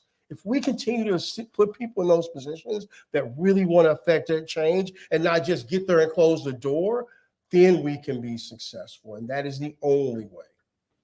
That's the only way. That's a great word right there. If there's anything else that you wanted to tell our listening audience, what would it be? More than anything, listen, if you ever want to know how to become an ally, you want to know how to get involved in affecting change for communities of color, if you just want to get basic information on what the challenges that we are facing in this emerging technology space, please go to the equitygeek.com. and take a look at all of the work that we're trying to do. And then just every day you wake up, if you try to work on yourself, make yourself better educated about anything, and I don't care what it is, educate yourself every single day, then that's going to help us all be better people. Kevin, the Equity Geek, I love it, man. You have a great platform, a great message. I wish you well.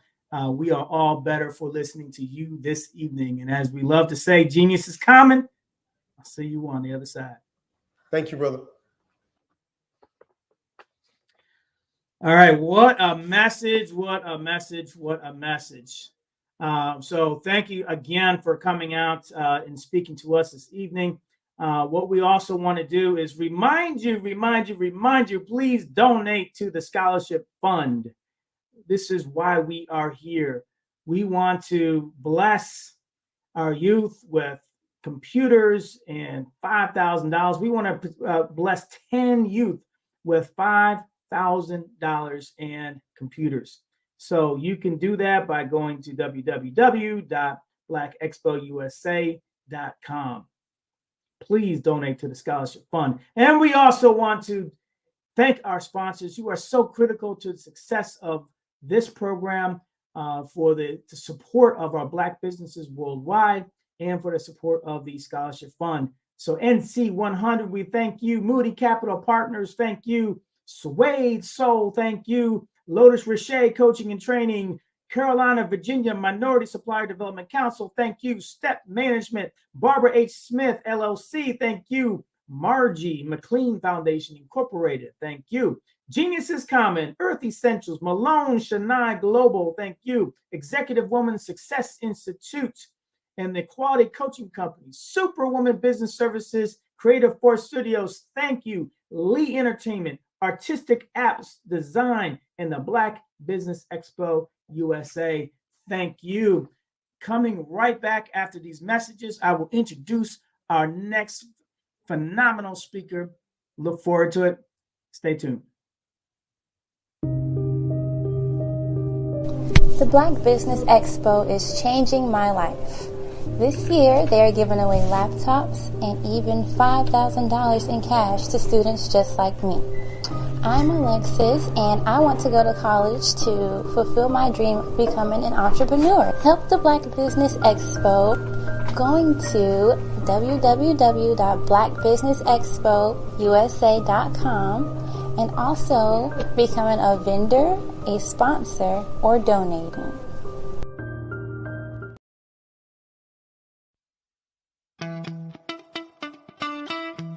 How many times have you been asked to help someone you didn't even know, a student, a business entrepreneur? Or did you ever even ask, where did they end up? That business, that friend, that entrepreneur. Well, just maybe they ended up in a gang, bankrupt, homeless, or worse, dead. Maybe they turned to crime, drugs, and alcohol. Did you ever wonder? Did you destroy their dream, or was your life always so easy? At the Black Business Olympics, we started a movement to help students complete. Give them hope and foster success. Help them to leave their dreams of providing laptops, computers, and up to $5,000 in scholarship funds. Today, we ask you to help a student, a business owner, or an entrepreneur to realize their dream by sponsoring them, supporting them, and buying from them. Consider this.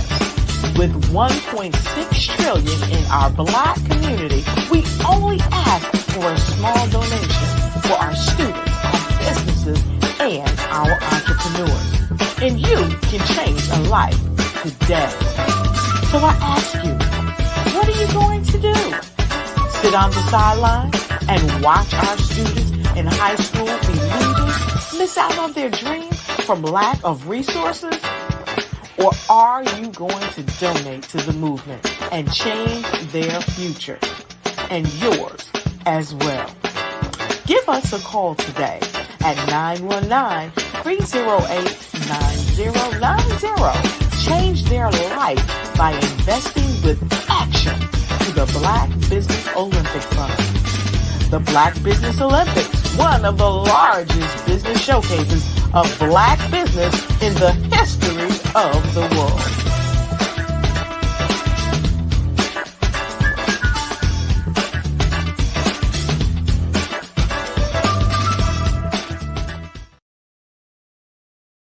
Absolutely.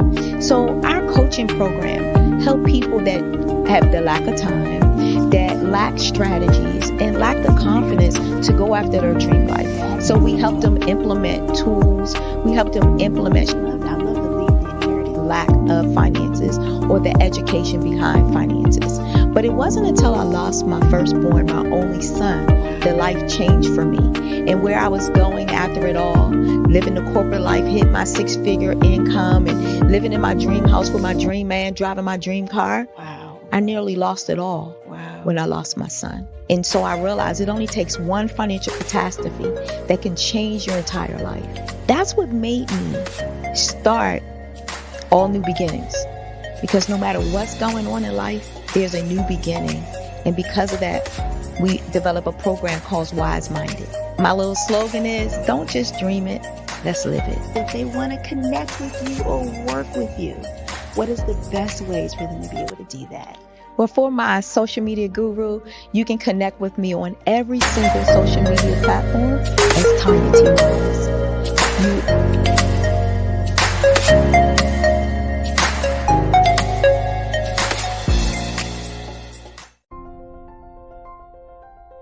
What if you could build your own city? A place where every child can find nurturing people to help them achieve their full potential. A place where every adult can access job training support. Where health education is abundant. Where social justice ruled the land. A place without limitations. Welcome. You have arrived at STEM City, USA. It is what every city should be. A safe and trusted community where you find people and resources to help you become everything you are and beyond. STEM City is unlike anything you have ever experienced. It is a digital twin of the world around you, only better. STEM City is about energy and soul renewal. It is more than a digital world. You can almost feel the power of live cultural events, music, and theater. STEM City promises a better future for children with caring mentors and hands-on activities with dedicated tutors to support our youth. STEM City is your passport to a healthy lifestyle with weekly events addressing our community's many issues. STEM City is your financial well-being with helpful information on wealth management, career advancement, job training, and so much more. STEM City is the community you deserve. It is the city where your dreams can come true. STEM City USA, a place in the sky that is accessible to all who reach for the stars.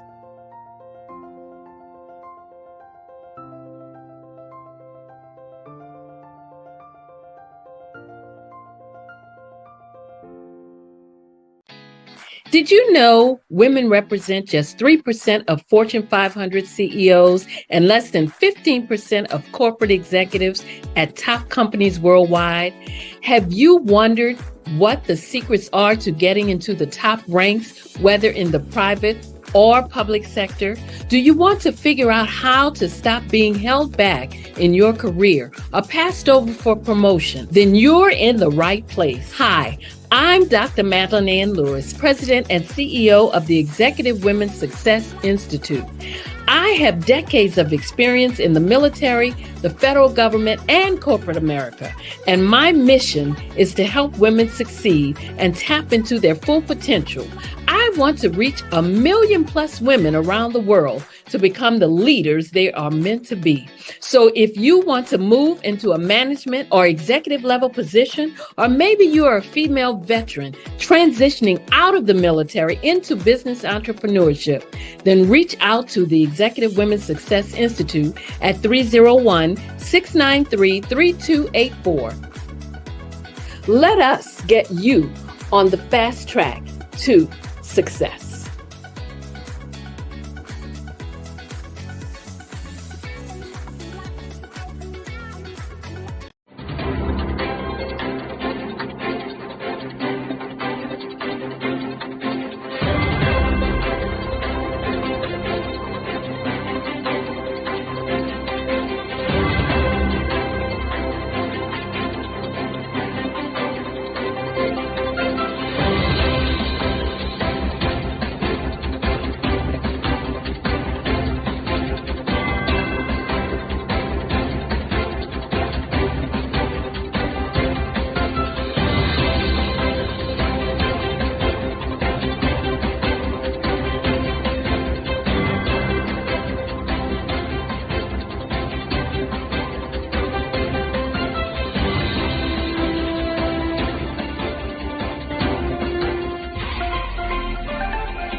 Dr. Eric Kelly III and a host of phenomenal speakers from all around the globe for this 7-day virtual event that you don't want to miss.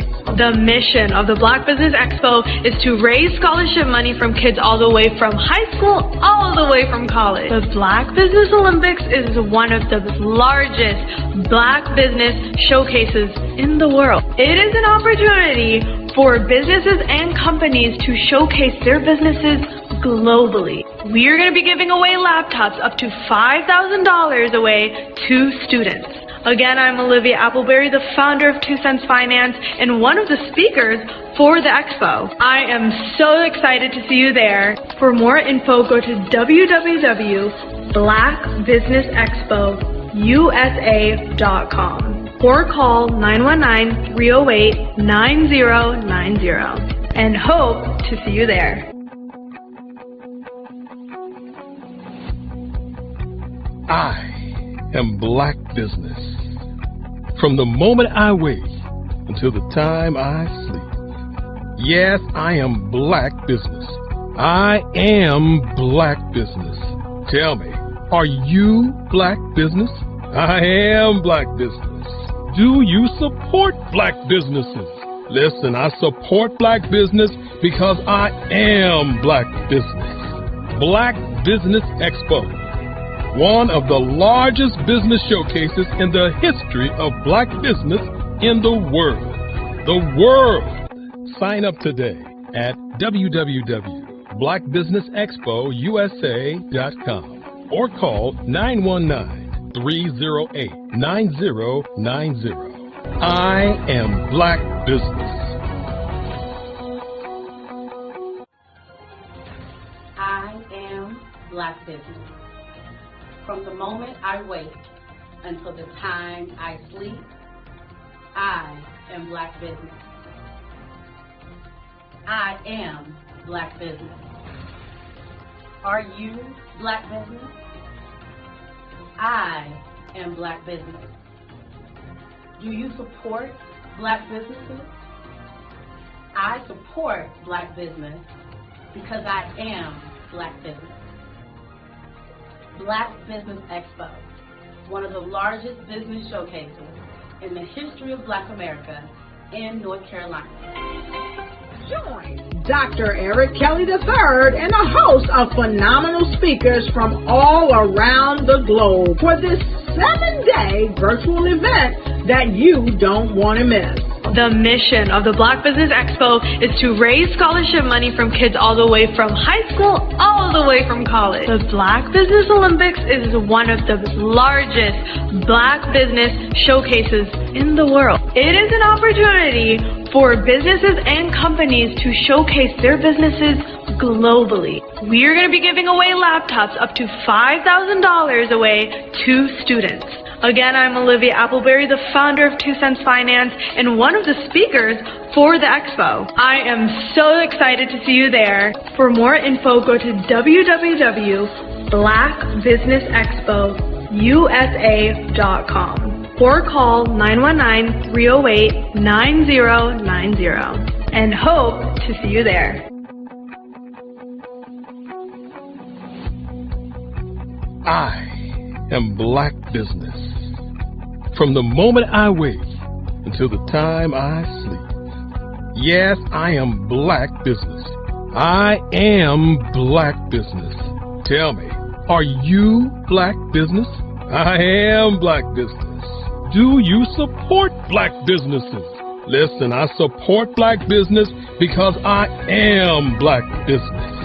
Black Business Expo, one of the largest business showcases in the history of Black business in the world.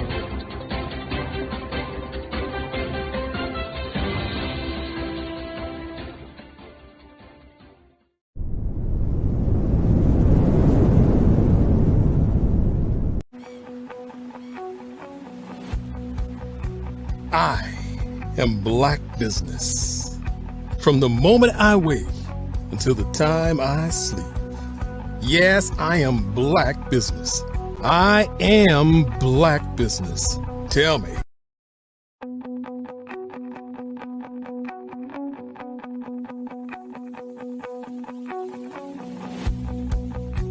I am Black business.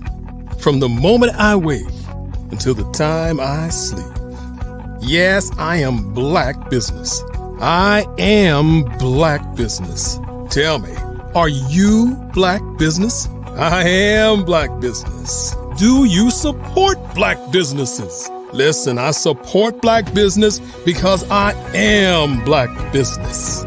Black Business Expo, one of the largest business showcases in the history of Black business in the world. The world.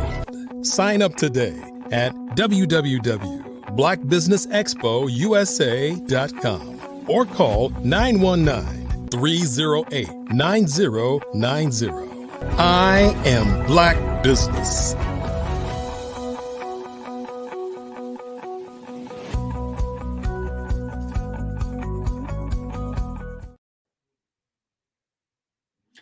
Good evening, business owners, entrepreneurs, thought leaders, and corporations. Welcome to the Black Business Network. My name is Gene Baker. I am your business moderator for this evening on the Black Business Network. The Black Business Network is a 24-hour business network showcasing Black businesses, business owners, entrepreneurs, and thought leaders worldwide. We have speakers from North Carolina to London, Singapore, Africa, and Japan, and cities all over the United States. The Black Business Network is a global community sharing its business knowledge to empower, to inspire, and educate businesses about business. Our next speaker is Dr. Latanya L. Small. Dr. L. Small is the founder and CEO of LT Empowerment Incorporated, which is a consulting company with the mission of empowering women to live life with possibilities, power, and purpose. As a CEO, Dr. Small has over 30 years experience working with the federal government, private, and nonprofit organizations. She holds various awards and associations and is an active lifetime member of Delta Sigma Theta Sorority Incorporated and Blacks in Government. She's a motivational speaker, a change agent, and a champion for wellness, and an advocate for being your unapologetic, empowered, authentic self. Without further ado, I present to you Dr. Latanya Small. Well, thank you. Thank you so much, Gene. Thank you for that lovely introduction. And hello out there. And Gene, I'm going to have this great fireside chat, and I'm going to see you on the other side. Absolutely. See you there. Well, hello, everyone. I am Dr. Latanya Small, and I've been coming to you these last couple of months talking about making business moves. Yes, as entrepreneurs and as leaders, we are making business moves. But tonight, I want to talk about how our community, yes, our community impacts our businesses. So you are in for a treat, because I have a community leader, an entrepreneur, a business person who's going to talk to us and educate us and gives us that awareness about community issues and how that impacts our business. I want to bring to the stage, bring to this virtual platform, Mr. Keith Turner. Can you bring him to the screen? All right. Thank you. Thank you so much. Welcome, Keith Turner. Before we get in, because they know all about me, but can you tell us a little bit about yourself? All right. How you doing, Tanya? How? And I'm sorry, Dr. Latanya Smalls. Thank you guys for having me on the show. Telling you about me. Well, quickly, starting from the beginning. My mother said I was a special child when we were in DC, living in DC, and I was a baby in the walker, in the little stroller, had the little 4 or 5 wheels on it. They said that I was in the kitchen by the basement steps, and before everybody knew it, I had gone too far and I was going down the steps, and they knew that by the time I finished got to the bottom of the steps, that was he wouldn't be here, But yet when they ran to the top of the steps and looked down, God had it so all the wheels were on the ground and I was still up. And she said, that's something special about him. And from that day forth, she always was saying that there's something special about you, especially with the things that were going on in my life. coming up, I had a great life, had a huge family. Unfortunately, my family members, besides my mom, were murdered. And that's what we're going to probably talk about, and my life could have gone so many different ways because, the anger that was in me, as I got older, and the ability to be able to do something about it without waiting for the law. I had to make a decision. And I think at one of the funerals one night, at the wake, one night, I went to kiss my grandmother, and I told her, I'll be back. And she knew that I was going to do something. And she told me, no, don't do anything. I want you. And I never told her. She was a God-fearing woman. And she made us go to church. She made us go to church with her every weekend. We were in church. And I think that night when I didn't do anything because she said, I want to see you. I asked God to let me see you graduate from college. That night, I think that changed my life because, 10 seconds of the wrong decision can change your whole life. And so then from that point on, I just started coming up and I just started seeing things, and everybody was always talking about how terrible his life has been, all the things that I was going through, getting hit by a drunk driver, and paralyzed. And the doctor said, I was about to go into try out for the Pittsburgh Steelers.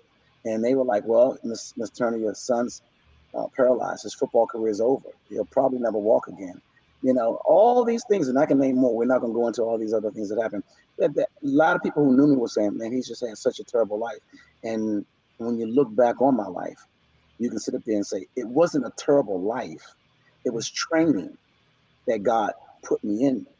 He had me in training and building me up mentally, physically, spiritually, to be so strong that I can relate to people when they come and talk to me.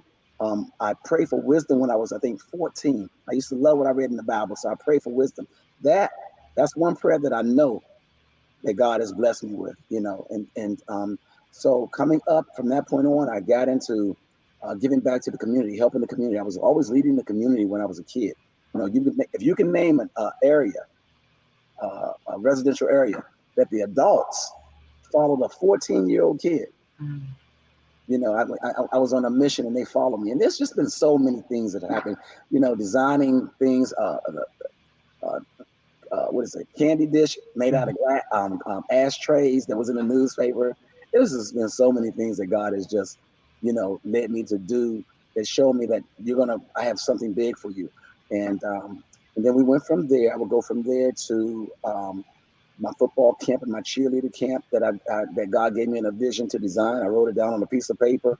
It was huge for 14 years until God moved me to something else. But for those 14 years, every year, I presented 15 scholarships for kids. I didn't know these kids, but presented 15 scholarships to kids. We've had about, I think, 7 or 9 kids that have been through my football camp that are in the pros. The last one being Joe Hayden. He was with the Pittsburgh Steelers. So it's been a great life, and now everything that I touch, everybody says turns to gold. Okay, but I'm definitely blessed. I have a serious favor from God, and I am now the #1 rated trainer in the entire DMV and one of the top rated trainers across the nation with over 9,553 clients. Personal trainers don't have that many people. And we have a 99% success rate. I mean, everybody. And the oldest that I have is 84 years old, who is the bomb. She looks good. And we have a few 80s, all the way down to the youngest I have is a 19-year-old. So, and we're working all the way across the United States, even people up on Zoom. So I've been blessed tremendously. Yes. I can attest. I do know Mr. Turner from if you are in the DMV, for those of you who are not from here, the DMV, the District, Maryland, and Virginia area, yes, he has results. Some people claim to have results. He gets results. 100%. He gets results. And I'm glad you talked about, your life so we can see where you come from, because you have been an entrepreneur basically all your life. You've had a dream. You've had a gift. And I always think about the slogans. You don't want to die with dreams. You want to die with memories. Right. You want to die with memories. And when we think about it as business owners and leaders, sometimes we get so focused on our product and our services that we forget how the community impacts that. we forget how the community, what goes on in our neighborhood, impacts that. And I know, and one thing that I want you to talk about, I know that you are so heavily involved. You have changed businesses. 7-Eleven, you have, yes, y'all, everyone knows a 7-Eleven. You have shut down 7-Eleven, a business. And so sometimes we think that we don't have a voice. Our voice isn't heard. But when we gather together in community to outright wrong, and that's why I want us to talk about, we are getting ready to be in the holiday season. And we know in the holiday season, let's just be honest, crime goes up, death comes, you hear a lot of deaths, a lot of things happen, and we have to be so, so community-based. We can't be targeted on just our business, my product. We need to know that what goes on in our neighborhood, it impacts us. So what do you think about that in terms of, I'm going to use safety, for example. How do you think safety plays a part of a business? Because some people think like that's not me. That doesn't matter what goes on in my streets. Well, it impacts your business, because if it's not safe in your neighborhood, it's going to affect your business. People aren't going to come, and you have to understand that, even if it's sending their kids. So, I'm going to be very cautious where I would send my kids, although they're grown adults now. But I was, cautious where I sent my kids. So yes, the crime that's out here right now, and this is why we have this no black on black crime movement that we'll get to talk about before I get off. God designed that for me to go ahead and move effective as of Monday. We kicked it off Monday, after planning for so many months. But with everybody getting killed in DC, downtown DC, U Street, and getting shot, it's going to affect those businesses. People aren't going to want to stay out at night if every time you turn around they're getting robbed, or there's some killing going on down there, or any other neighborhood. It doesn't have to be downtown DC. It can be Clinton, Maryland, Upper Marlboro, Virginia. It doesn't matter where it is. People don't want to be around where there's crime. So it's going to affect your business. Most importantly, if you keep losing so many people the way we're losing people right now, I'll say our people. Let's keep this real. Okay. Black on black crime. Yes. Okay. Let's talk black. We are eliminating ourselves. We are losing future leaders. And this is going to affect us a great deal. You could have somebody, and it doesn't have to be that person. You can have somebody like me who affected, somebody lost their brother and sister and father and their grandfather. And that person was awesome, dreams and had that power to go, that drive to go, and then losing those people can just shut you down where you don't want to do anything else anymore in life. Now you just lost, not by death, but by mental death. You just lost another serious person who contributes to our race of people, who can contribute to them by means. You understand? This is the problem that we're having right now. So it's so many things that can destroy you if crime is going on like it's going on right now. I mean, think about it. I'm a grown man, kickboxing middleweight champion, boxing Golden Gloves. I won a few months ago. I won the shooting contest, so I can fight pretty well. You've seen that in the self-defense. I can fight pretty well. I can shoot excellent, and yet at the same token, I don't hang out at night. I like to be in the house 8 o'clock, 9 o'clock. Has nothing to do with my age, in my 60s, but I want to be in the house. You understand? I don't want to be out there dealing with the nonsense. You understand? And if we can quickly go back to 7-Eleven, I want to elaborate on 7-Eleven for a second. That was an example when God told me to turn the car around and go back and say what I tell you to say. And I said, oh no, Lord, don't put me in the middle of this. This is when I really started hearing his voice, and I said, don't put me in the middle of this. And then when I turned around and went back in there, it was one person, a young man, a black man, not young, black man with his head turned backwards, his t-shirt on, but my business name on my t-shirt, in the corner of my t-shirt, and shorts on. And telling them, shut this place down. Why are you open? The guy just was killed behind your cash register. He just got shot at 4:30 a.m. in the morning. By 6 p.m., you rolled his body over, cleaned up the blood, and said, next in line for a Slurpee. You did that to one of our young brothers, wow. And we're going to stand for that? You understand? So therefore, I'm like, no. And I said, you need to shut it down. The first excuse they gave me was, well, we figured we wouldn't give the devil the victory. It's not giving the devil the victory. That's trying to make money. Keep this real. You understand? And so if it was someone of your race, maybe they would have done that too. But our race. And if you can't keep saying, this is ridiculous, somebody has to do something, you're the somebody. Right. You can't keep putting it off on the police. The police, let's keep this real. They're bad cops, they're good cops. But the police, the good cops can't be every place on every corner 24/7. It's not going to happen. You have to stand up and do your part. So the 7-Eleven closing down, they went from who are you? Get out, get out, get out to 20 minutes later. And 7-Eleven doesn't shut down for anything or anybody. If it's 3 feet of snow out there, if you can get to 7-Eleven, you're going to get your bread and milk or whatever. They're open. All right. And so they went from who are you? Get out, get out, get out to doing what God told me to do. 20 minutes later, they were like, okay, we'll shut down for a whole week if you want a whole week. And I was like, we don't want a whole week. That's not what it's about. I don't want a whole week. And I was in there by myself until, clients came around there to make sure I didn't get in any kind of trouble. But by the time they had gotten around there, they were going to shut it down. And they shut it down for 24 hours. And that was the day of his funeral. You understand? So, the crime affects a lot. The killing and everything else. I don't mean to get too far away from your question, Tanya. No, that's good, because so many times, because we're talking about how our community, what goes on in our community impacts our businesses. Mm-hmm. And you gave 2 examples in terms of 7-Eleven. We all know 7-Eleven. It doesn't shut down for anything. No. And the fact that one person can make a difference. And what happened was, someone got killed. Again, crime. A Black person got killed. Right. And if we don't stand up for ourselves, this is the Black Business Network. We are promoting Black excellence, Black greatness. If we don't stand up for ourselves, who is?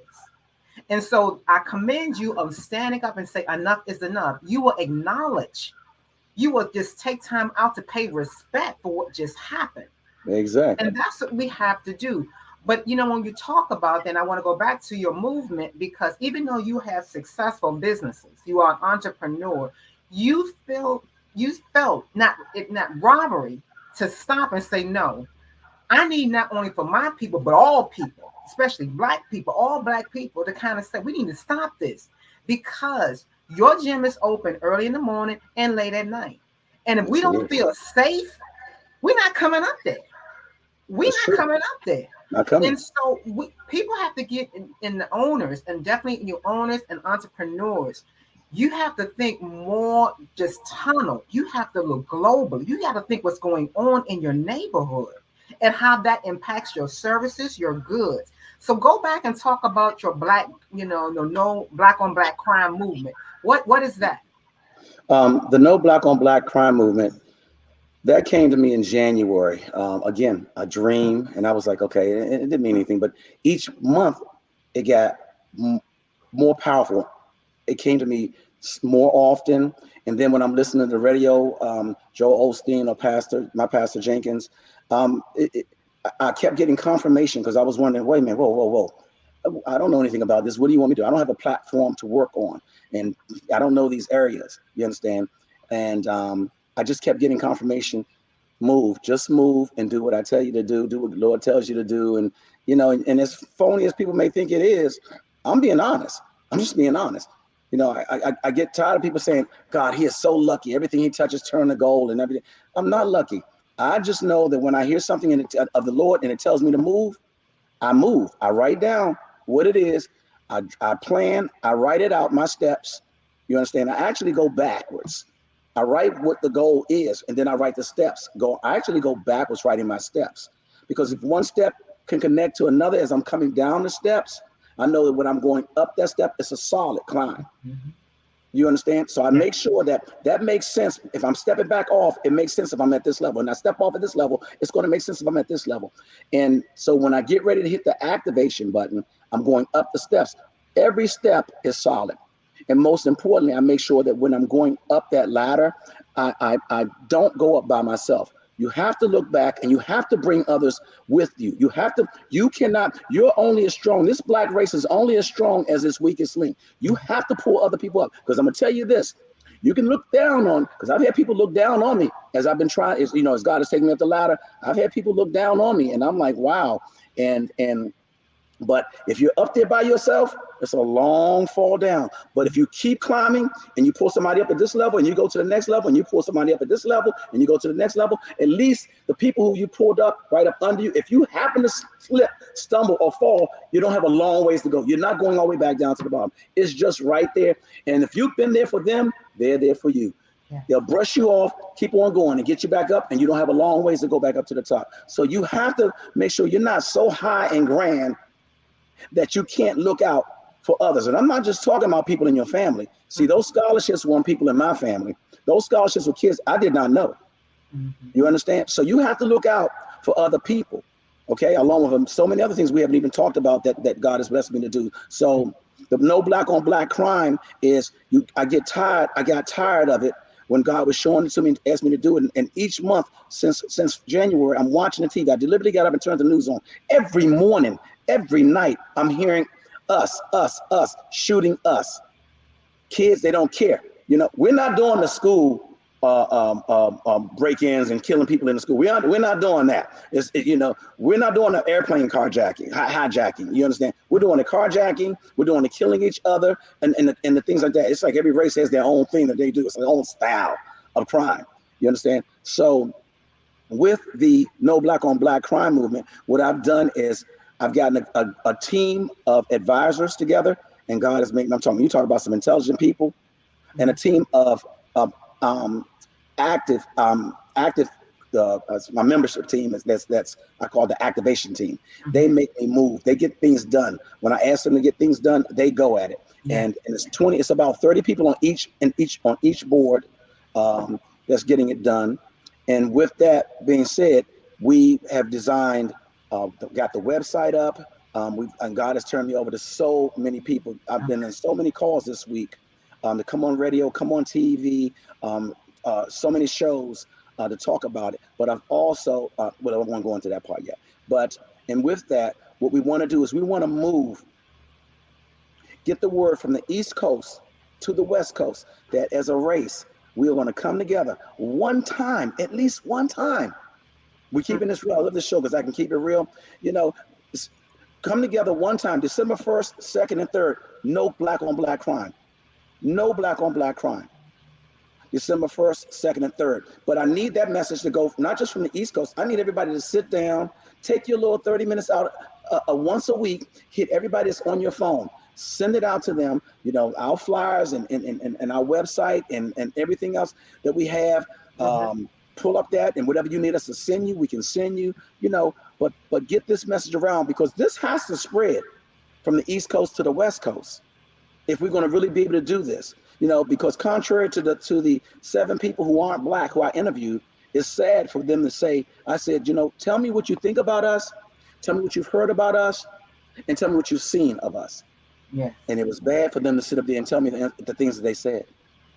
And I'm sorry, go ahead. No. You raising some great points, and I'm glad you said that, because even though you are based in the Maryland area, this movement, and correct me, this movement is throughout.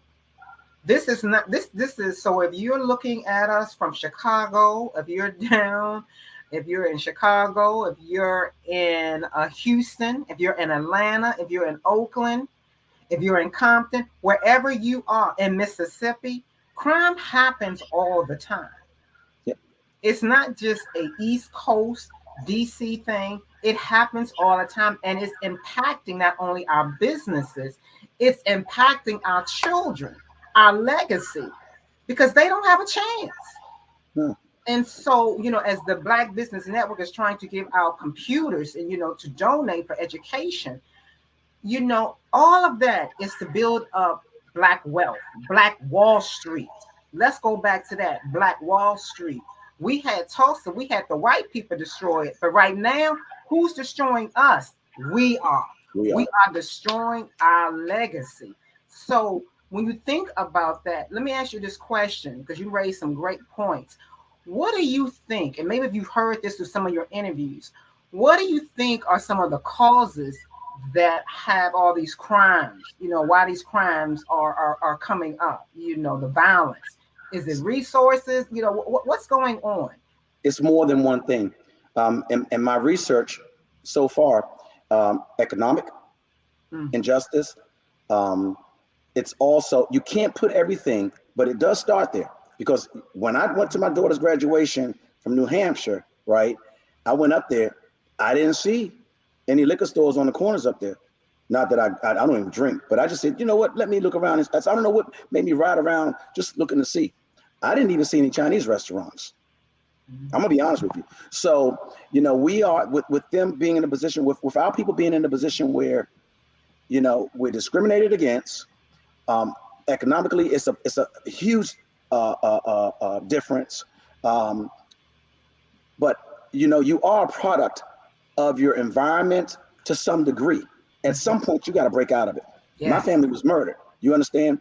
I did not think to stay where I was, you know, and yeah, I hung out in Berry Farms, you know, but my mindset was not of Berry Farms. I can come out of Berry Farms. I don't have to have Berry Farms in me. I wasn't born and raised in Berry Farms, but I was hanging over because part of my family members were over there. So I was always over there on some weekends and everything like that. But that it's just so many things that contribute to the problems that we have in the situation that these kids are in. But in talking to them, you know, if we came up with, and which the government does have, because when I went to a town hall meeting, they have programs out there, but I was listening to the programs that they had in Tanya.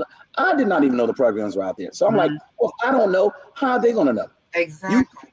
They're doing a poor job in getting the information out there to them.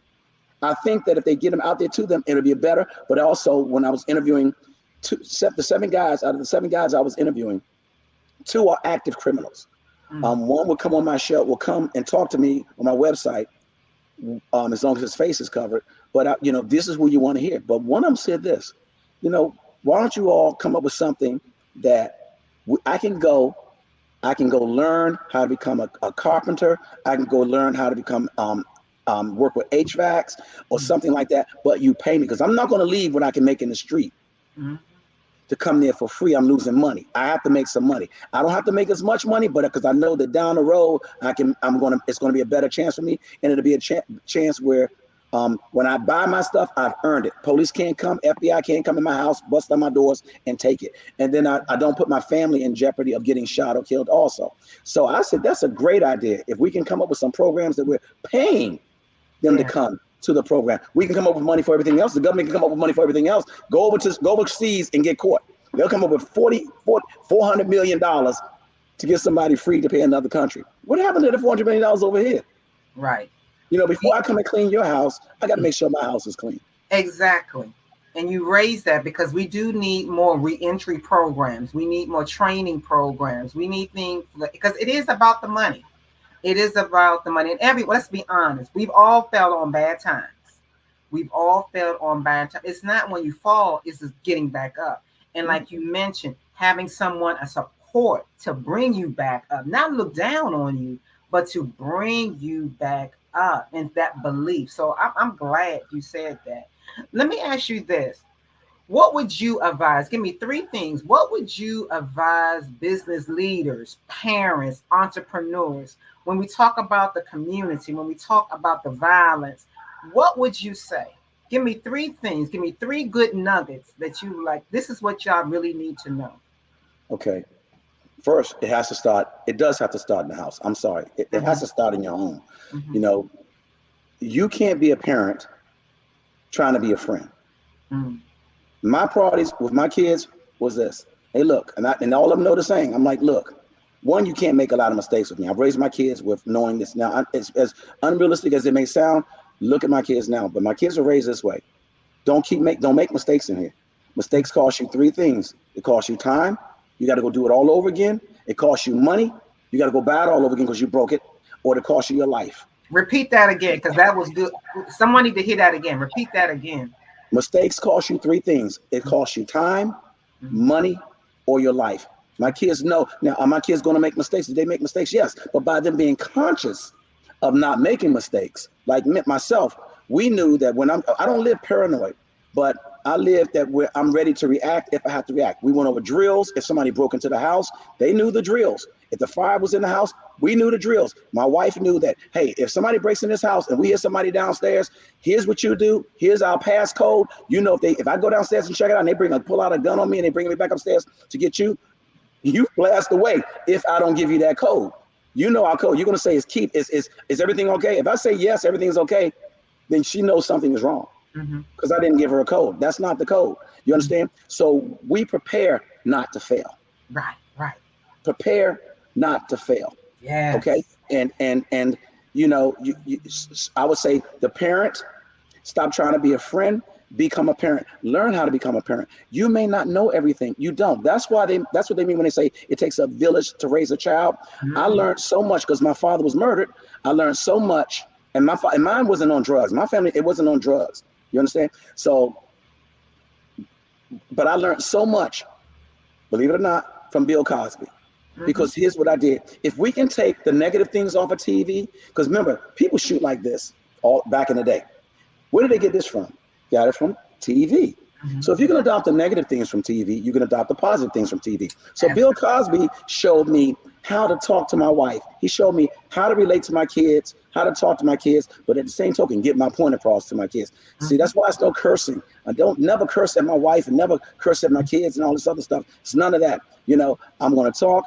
I don't do the yelling. We communicate. We have a rule on how to talk. You understand? This is what has to happen in the house. You know, we're not over talking each other. You want to write down what you got to say? Write down what you got to say. I'll finish. If I talk too long, which I do at times in the family, like, Dad, time out. Then we have a timer. You understand? Organize your house. You understand? Like you organize anything else. Okay. And Bill Cosby was great. Muhammad Ali. I studied Muhammad Ali to the T. That's how I actually learned how to fight. The martial arts came because of Bruce Lee, and you couldn't study that. You had to go to, I went to Dennis Brown Shaolin Wushu Academy. I went to study martial arts there. But that's the first thing as far as parents are concerned. Parents are important. The second thing is the child has to take responsibility also. The youth have to take responsibility, but they have to take responsibility only if they've been taught something. You can't be taught how to fix a car. You can't fix a car if you haven't been taught how to fix a car.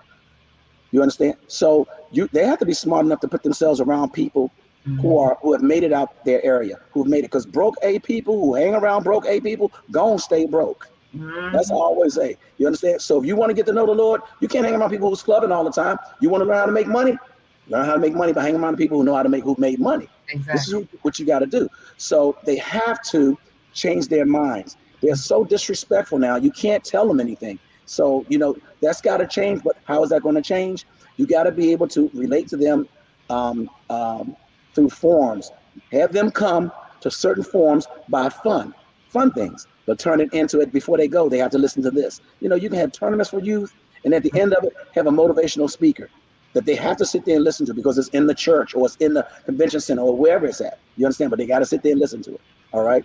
The third thing I would sit up there and say is encourage their dreams.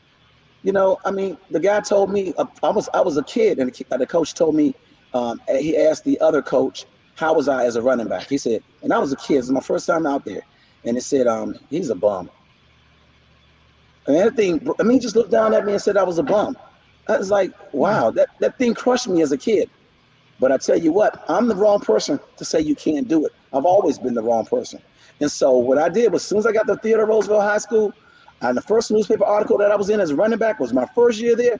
I was like, yeah, let me take this back down to number 6 Boys and Girls Club. And I went up there and I said, hey, coach, this newspaper article, plus all these honor rolls, and perfect attendance. Man, I have a fit if I missed a day out of school. My mother said he would go to school if he had a cold. I'm like, I'm going to school. I want the perfect attendance award at the end of the year. These are the things you have to give these kids hope by showing them also. You can't just talk it. Yeah. You have to show them. You understand? Show them where you are. Show them where you come from. They're going to relate to people that's been there. They're not going to relate to people that's coming in with wealth and everything else, and it's no solution to it. I appreciate it. My last question is, I see Mr. Baker is back, so I see you all the time. But let me ask one question. Finish this thought. My role as a leader is to be a great example. Great question. To be a great example in every area possible. I'm not just a leader when I'm out in the street. I'm a leader 24/7. I try to tell people, if you're a pastor, you're not a pastor just in the church, you're a pastor out there. If you're a mother, you're not just a mother. Carry yourself at all times. It's not fake. Carry yourself at all times as an example on how to get there. This young man who met me in the bank last month, I said, how you doing, young man? He said, I'm fine. I'm gonna make this real short. He said, I have a father, and he didn't even know me. He just heard me talking to one of the bank tellers. He said, I have a father, and he's a good father. He said, but I think you can help me get to where I want to get to. I don't know you, but my father, he's good, but he's not a mechanic, so how can he teach me how to fix a car? He said, but I think you can help me. And I said, I'm cutting out of the conversation. I said, I sure can. I gave him my card. I'd rather help him than to have him come back and be one of the kids that robbed me when I'm closing up my fitness facility. And that's so important. Safety is everyone's business. So is your community.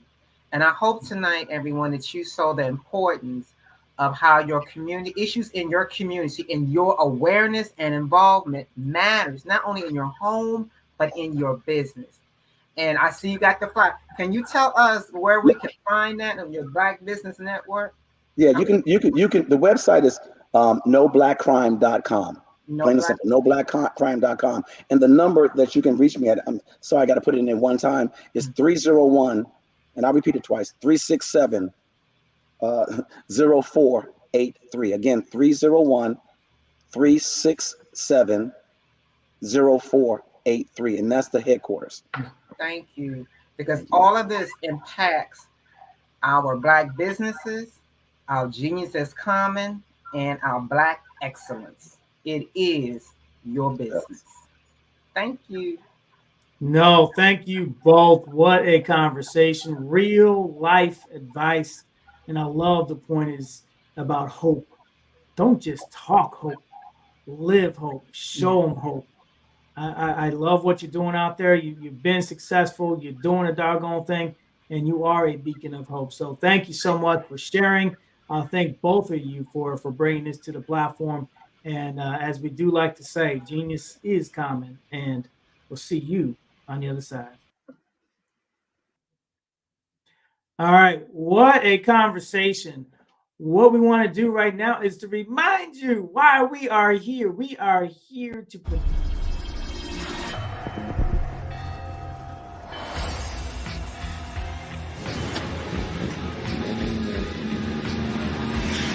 La connexion. La connexion.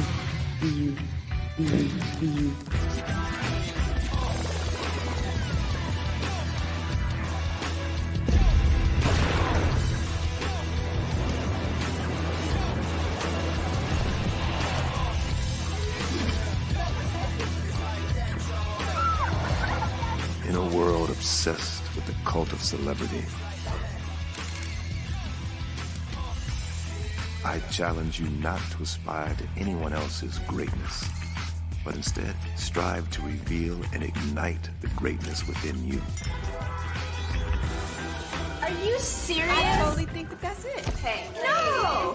Hey! To me, sexy is a man that knows who he is and what he wants. Okay. He's comfortable. You look at him, you see him, he's just comfortable being himself. And you're like, Baby, be you. be you, baby. Just be you. I like it. Introducing the Be You collection, exclusively available at KMG Fashion Superstore.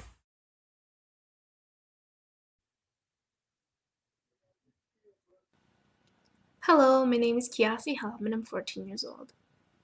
I think my genius would probably have to be setting goals and achieving them. I say this because ever since I was young, I always wanted to be an author, and at age 11, I ended up achieving this. But not only did I end up becoming an author, I ended up becoming a public speaker, a publisher, a business owner, all these great things.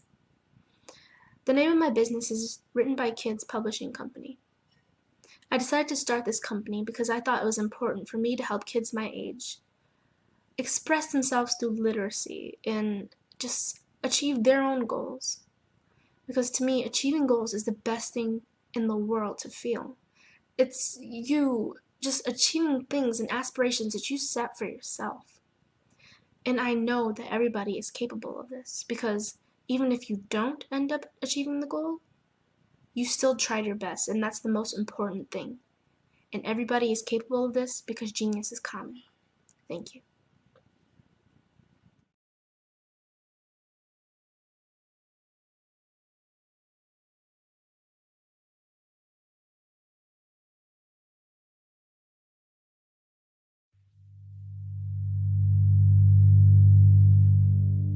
So what we have to do is when we get in the spot, we need to create some spots for us. That's the main thing. We need to be able to be in a position where we're able to create those spots for us. For me, being an entrepreneur, I'm not just going to get a business and then leave you sitting high and dry. If you ask me some questions about entrepreneurship, I'm going to give you as much as I received. I've seen people who made it, and then when you ask them, it's like, okay, now you have to pay me for the information, the same information I got for free. We probably in totally different cities. There's no way that we're going to bump heads or anything. We're not competing. Bring me up with you. And so I just think that whatever education that I have, then I need to be able to give that to my own as well. So create the spots. You can create the spots when you get there.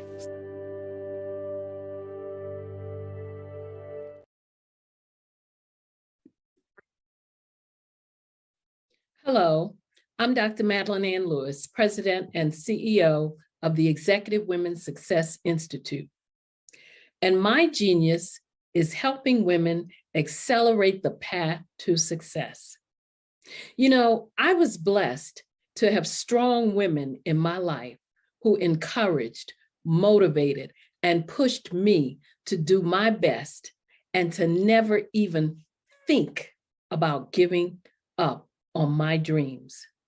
So I say to women, we must show up to rise up. We have talents and potential, but who will see them if we don't speak up and get noticed?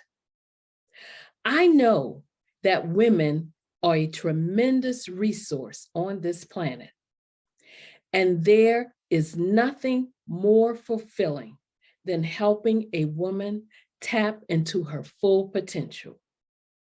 I do this because I want to be a part of helping as many women as I can to show up, to rise up. I do this because genius is common.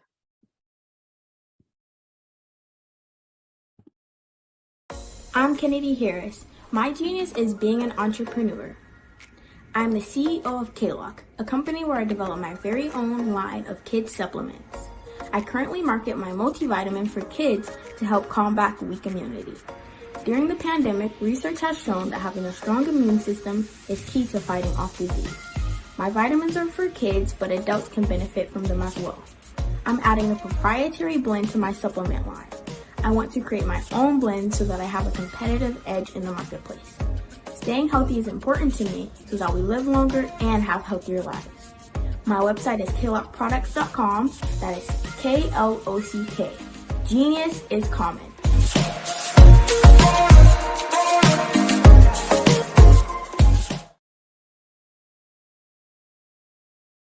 Over the past few years, we've seen the growth of existing and new initiatives focused on financial inclusion, building global networks, and reducing the wealth gap in response to the idea there's not enough seats at the table.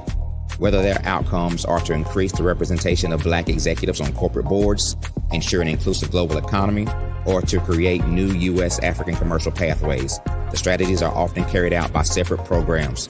The question is, should they be? With the continent of Africa being home to more than half of the world's fastest growing economies, the youngest workforce, over 400 companies generating more than $1 billion annually, 700 generating more than $500 million annually are poised for growth, and being the destination of nearly $5 billion in venture capital in 2021. Diversifying U.S. and Africa commercial engagement by building bridges between African businesses and their U.S. diaspora should begin being seen as mutually beneficial. From helping to reduce Africa's enormous capital gap to catalyzing two-way trade opportunities, the COVID-19 global pandemic hopefully has taught us that global challenges and opportunities are more interconnected than we thought.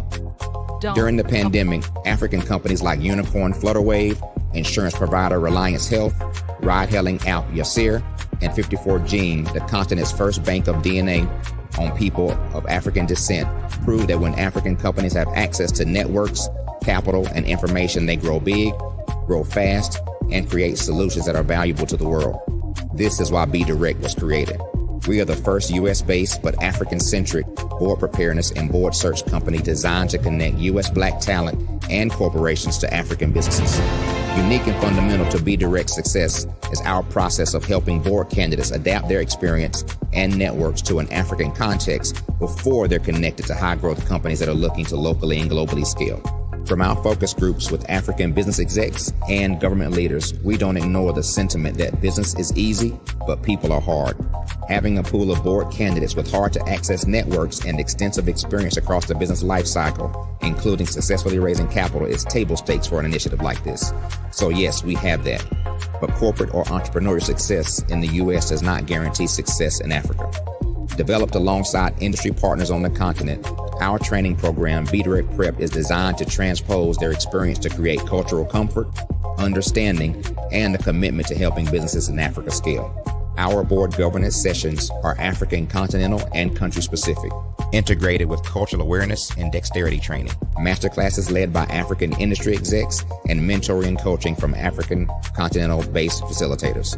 But even more unique to Be Direct Prep, we cap off our training program with an immersion trip to help candidates that have not been to Africa before see and feel Africa's complexity and opportunity from African soil. We all know traditional network-based board placement has historically left a lot of us out of ever really being in the paid board pipeline. Our strategy supports the work of many great organizations that are successfully filling seats at U.S. board tables by creating more tables for those that are still left on the sideline. It's time to start seeing the role and value of U.S. Black talent and businesses on the continent of Africa differently. Old perceptions and habits limit economic inclusion. Let's transition Black talent and the African businesses they will support from the periphery of the global economy to its core. Living in a global lockdown, we all know now how fast local and global economies can change, and see the value of having businesses that hire, strengthen local value chains, and even grow globally. Status quo in any form holds back progress. We must democratize U.S.-Africa commercial engagement by socially and economically connecting cultures that have long been disconnected. It's time for Africa's U.S. diaspora to redefine their global value by helping African businesses scale continentally and globally.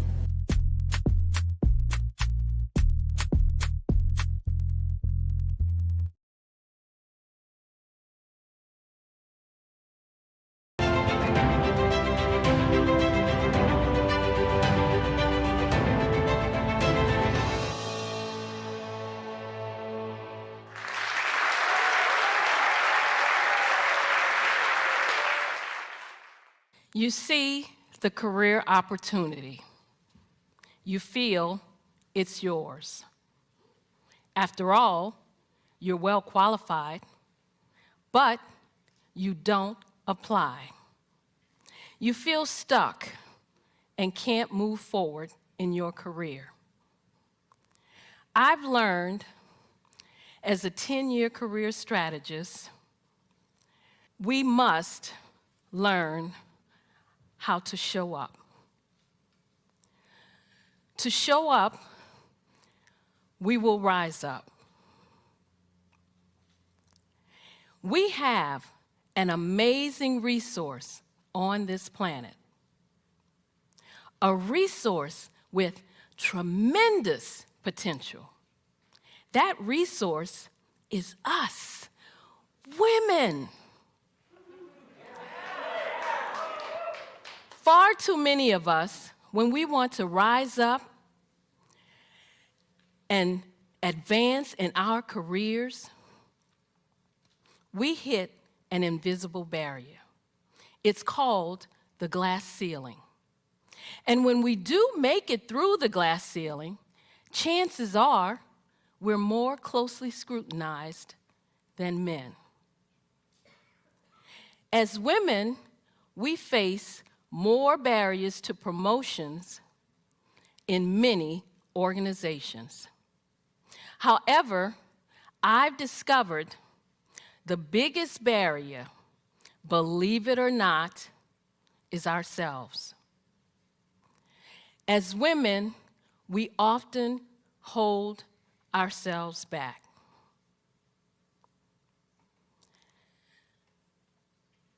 We are not rising up and tapping into our full potential for 3 reasons. The first is a lack of confidence in our abilities. As women, we hold ourselves back when we make career decisions based on what ifs. We listen to that little voice in our heads that says, what if I'm not good enough? What if I don't have what it takes? What if I fail? An article in the Harvard Business Review says, men will apply for a position when they meet only 60% of the requirements. Good for them. But what do? We will only apply if we feel we can meet 100% of the requirements. Instead of moving forward with confidence, we hold back.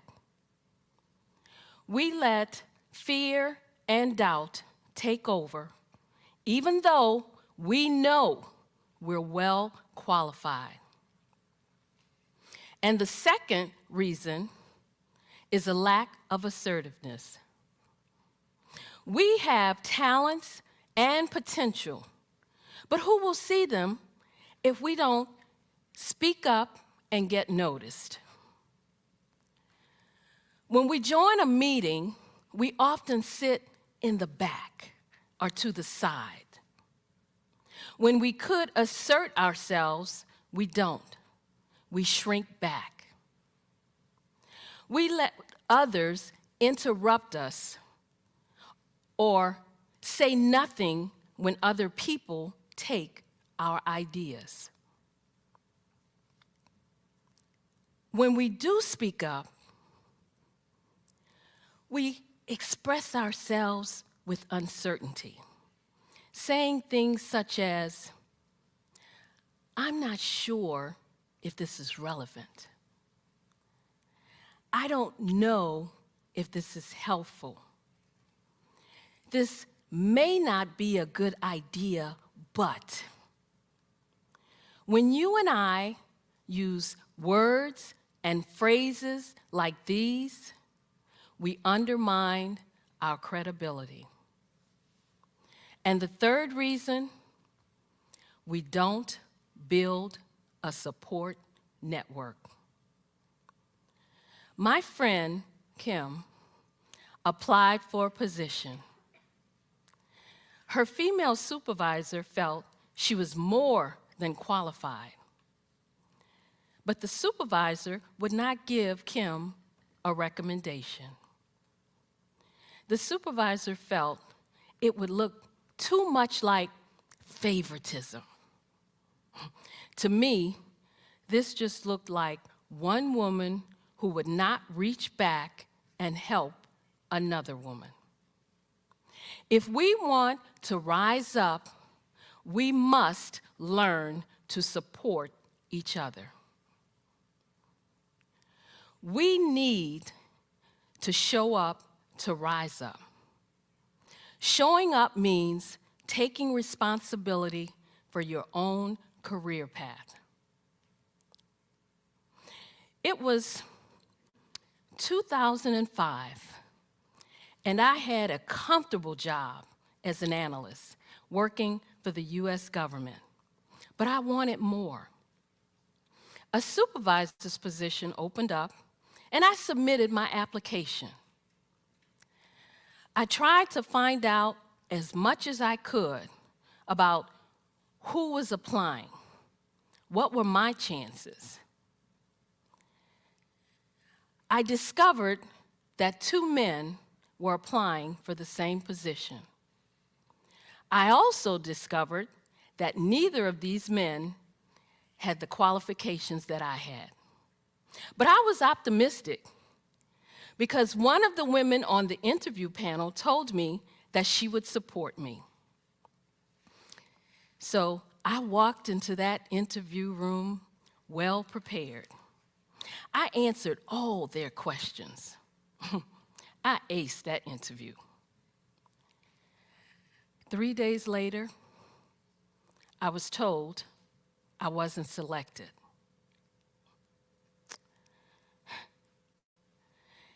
Not only did they select the least qualified one, they selected someone who didn't even belong to the organization. I was shocked. I was hurt. I was angry. I thought, how could this be? It was like a slap in my face. I deserved that job. I thought, maybe I should just look for a job somewhere else. But I was in an exercise class, and it hit me. I'm not a quitter. I have never given up. I deserve this job. I'm good at what I do.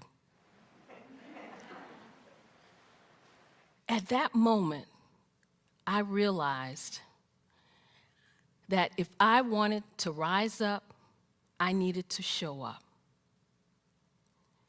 We need to show up to rise up. Showing up means taking responsibility for your own career path. And then it happened. The man they hired quit. And the manager asked me, the more qualified one, to step into that position. I did. I showed up and I rose up in my career. Having worked with hundreds of women over the years, I know there are 3 steps we need to take to show up. The first is to build confidence. The second is to be assertive. The third is to build a support network. When we follow this 3-step process, we will show up to rise up. When we rise up and tap into our full potential, as women, you and I will contribute more to our organizations, more to our families, and more to our communities. When we show up to rise up, everyone wins.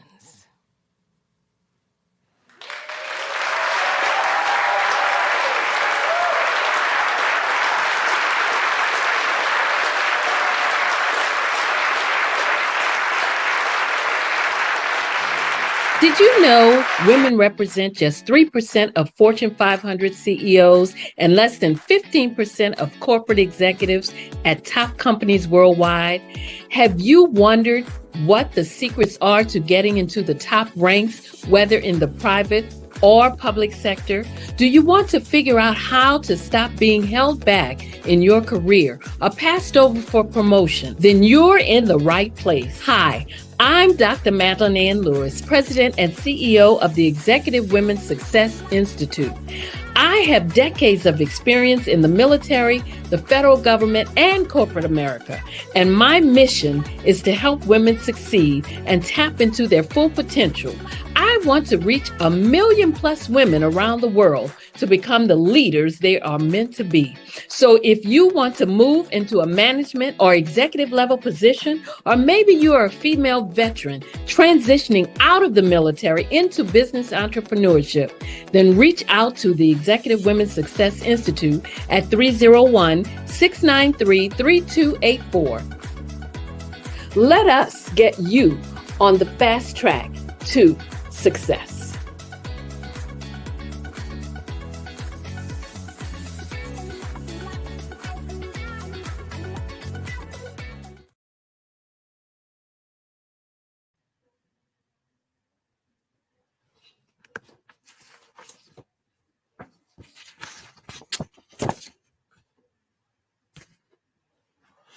Good evening, business owners, entrepreneurs, thought leaders, and corporations. Welcome to the Black Business Network. My name is Gene Baker. I am your business moderator for this evening on the Black Business Network. The Black Business Network is a 24-hour business network showcasing Black businesses, business owners, and entrepreneurs and thought leaders worldwide.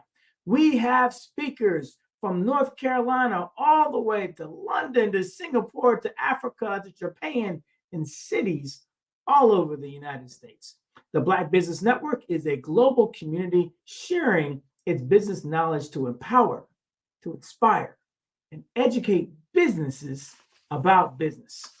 I am so excited to introduce to you our next speaker for this evening, and that is Dr. Madeline Ann Lewis. Dr. Lewis is a career strategist, business consultant, international TEDx speaker, as you just heard, an international best-selling author and creator of the online course, Crack the Career Code, How to Lead with Confidence, Charisma, and Credibility. And she's also host of the Success for Women radio and TV show. Among her many accolades is a governor's citation from former Maryland Governor William Schaefer for service during Desert Storm. Thank you for your service. And 3 Attorney General's Volunteer Service Awards and a Director's Award for Outstanding Foreign Counterintelligence Investigation from the FBI.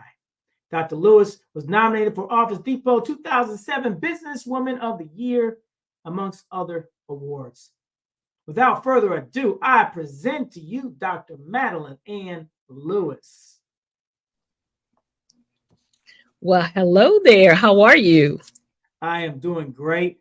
Loved hearing your TEDx. Thank you. Well, I'm going to let you have at it. But as we love to say on this network, as you're well aware, genius is common, and we will see you on the other side. Wow. I tell you what, it is always a pleasure because you know what? Here we are once again, another month. And guess what? We're 2 months away from the end of the year.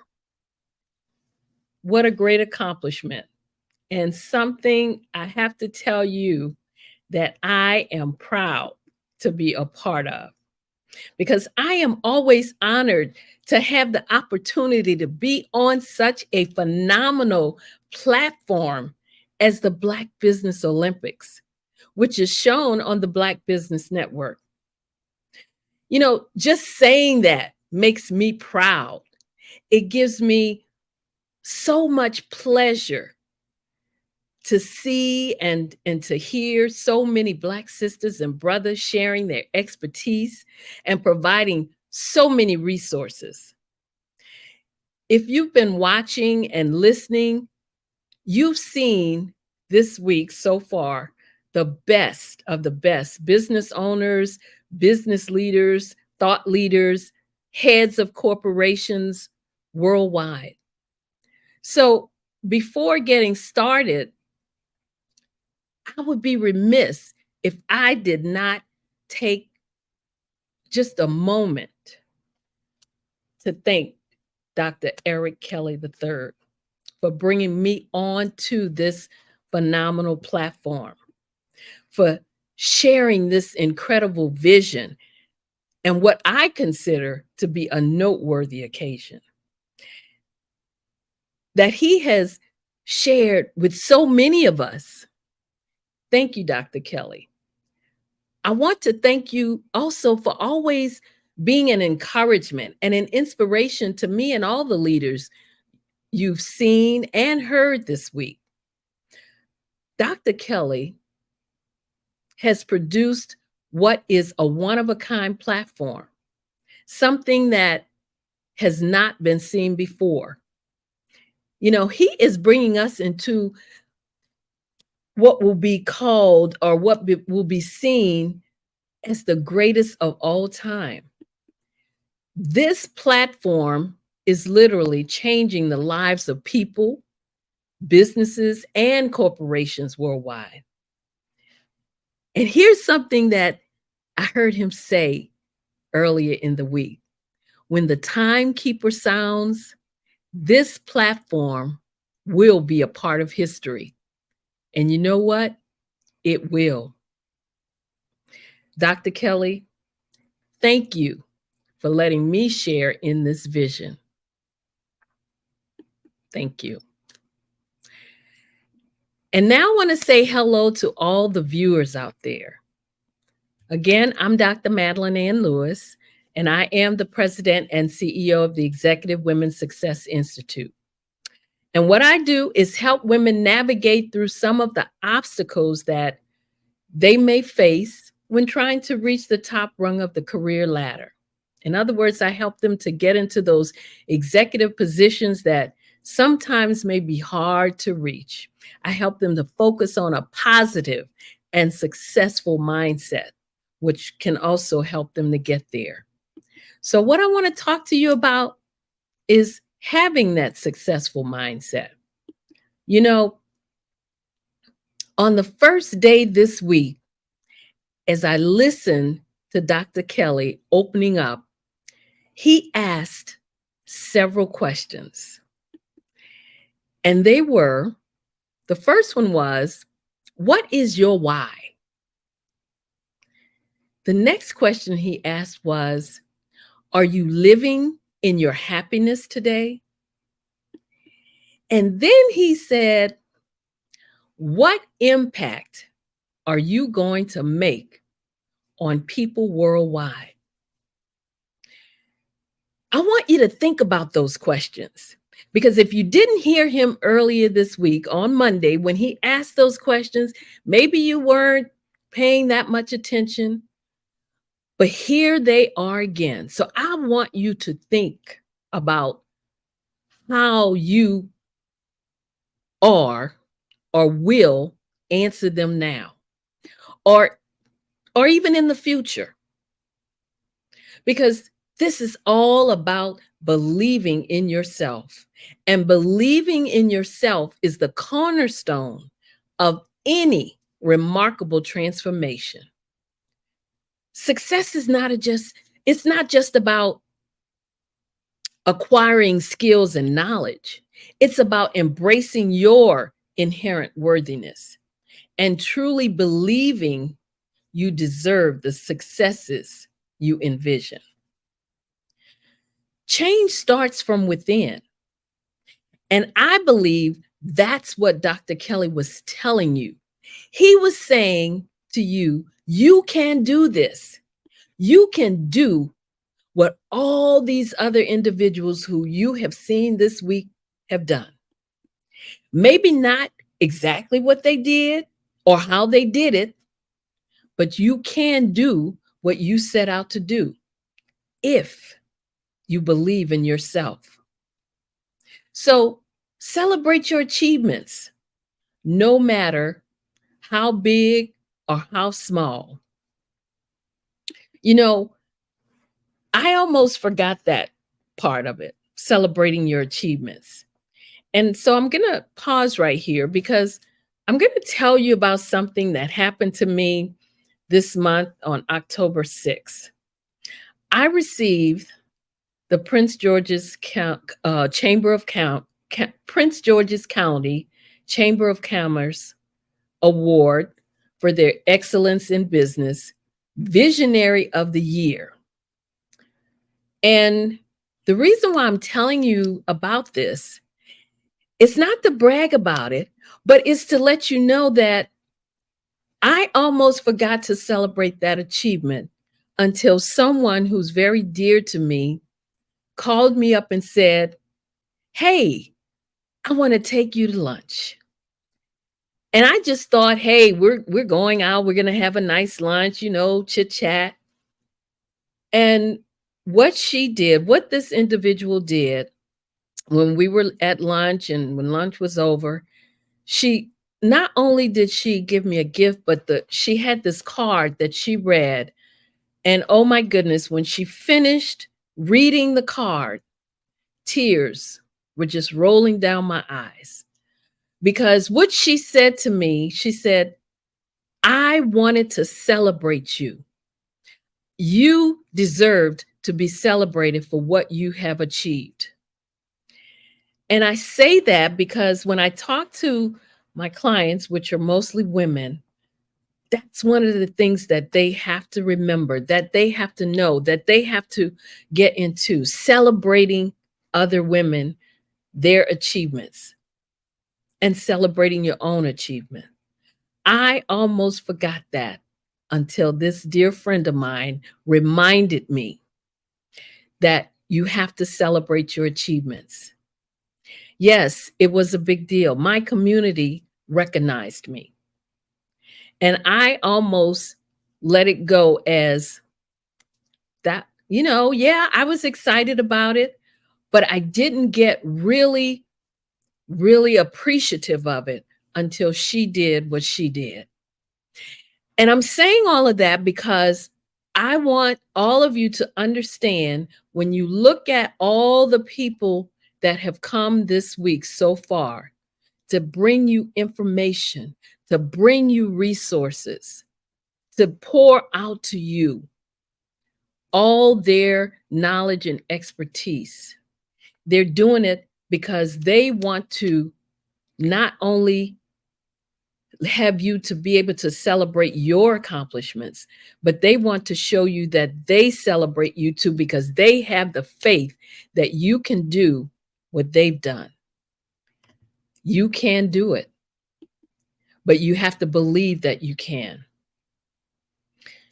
As I look back on my journey of guiding women up the ladder to success, I know how you feel, as the saying goes. I have been there and I've done that. And that's the way these individuals are that spoke to you this week.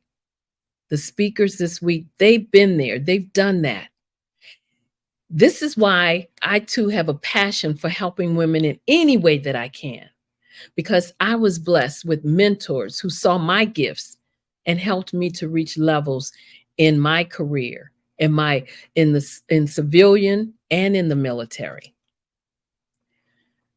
And few people, especially women, have that kind of support. And this is what you're getting on this platform, a lot of support. When I realized that I had women coming to me, that were watching my progression, and they started coming to me for advice, for me to look at their resumes, help them with mock interviews, just to help them, to guide them, mentoring. But I also realized that there were not many women helping each other to move up the ladder. They either would not take the time or have the willingness to share their knowledge with other women behind them on the journey to success. So seeing these things, I knew I had found my purpose. And I think when you look at this platform, when you look at the people that have come this week, that have brought all this information and resources to you, you too can find your purpose. I was inspired by the ladies coming to me to start my own business, a business that would provide guidance, coaching, personal and professional development to those who needed and wanted to advance in their careers or to start a business. This platform has also been something that has given me a plan or vision to start a Show Up to Rise Up Women's Network, where women can get resources that they need to move forward and succeed, where they can attend a retreat every year to fill their cups and rejuvenate and re-energize themselves. Being on this platform did that. It was an inspiration because it opened me up to a new idea. Just think, if you were listening in this week, so far you would have gotten information on grants, information on how to publish and market a book, and market it correctly at that. Ways to find and make money in different avenues. Did you know that you can put everything in a trust that can help you to build a legacy, to help you to keep family members from fighting over everything that you have once you're no longer here, so that they don't have to be at each other's throat? Did you know that? Well, guess what? Someone talked about that. And here's something that I found interesting because it was from one of our younger speakers. How to start a balloon business. Who would have thought?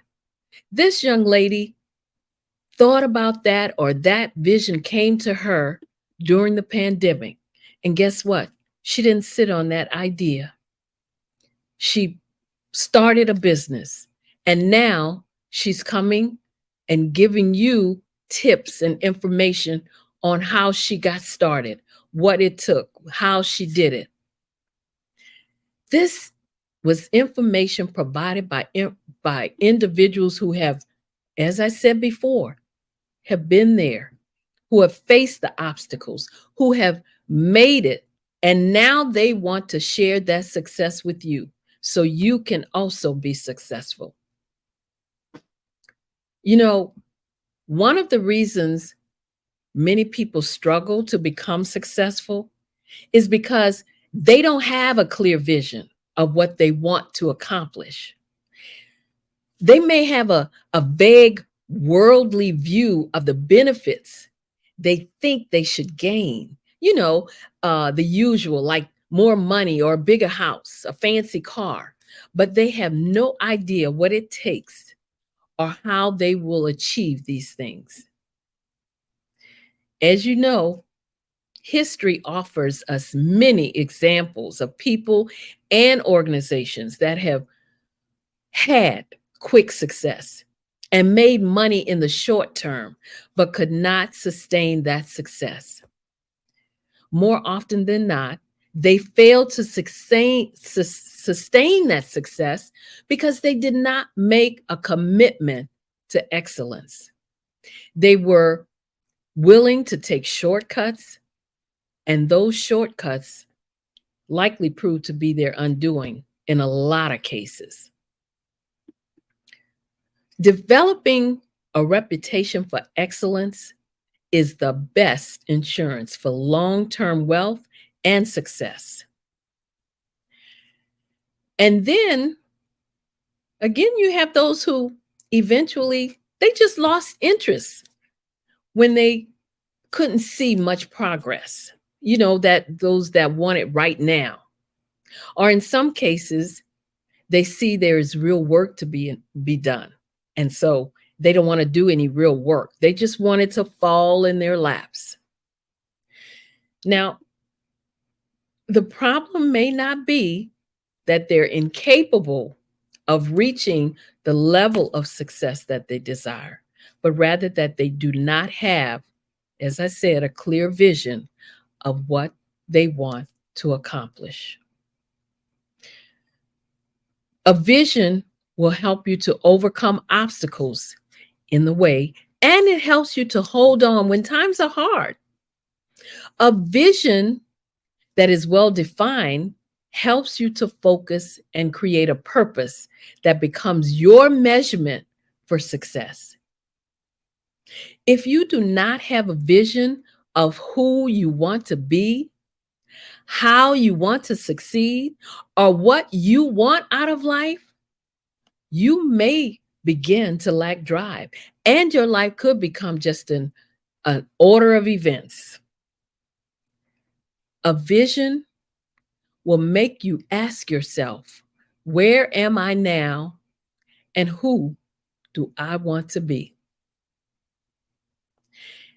Every dream and every aspiration starts with a vision. Your vision should include who you want to be, and it's important to know clearly who you are right now, to know who you want to become. This includes your habits, your attitudes, and your points of view. If you are unclear about yourself, you will be unclear about your future. You know, too often we let obstacles discourage us from chasing our goals, you know, the goals that will lead us to success. And here's something for you to remember. Obstacles are simply stepping stones towards your greatness. So don't let them shatter your dreams of reaching success. Don't let those obstacles do that. People form their own concepts of success and what it's all about in many ways. In an ideal world, we would all arrive at our definitions of success based on a clear understanding of ourselves as individuals and what it is that we want to get out of the many years that we will spend in the workplace or in the business world. But the truth of the matter is that many of us find it very difficult to disentangle our own personal needs, motives, and values from the messages that we receive from other people about what we ought to want and what kind of success we should be seeking. As it turns out, for these people, the essential but missing ingredient in their planning was self-insight. You know, they made their plans, they pursued their goals, but they never really had a good idea or a solid understanding of how their plans and goals fit their own personal objectives.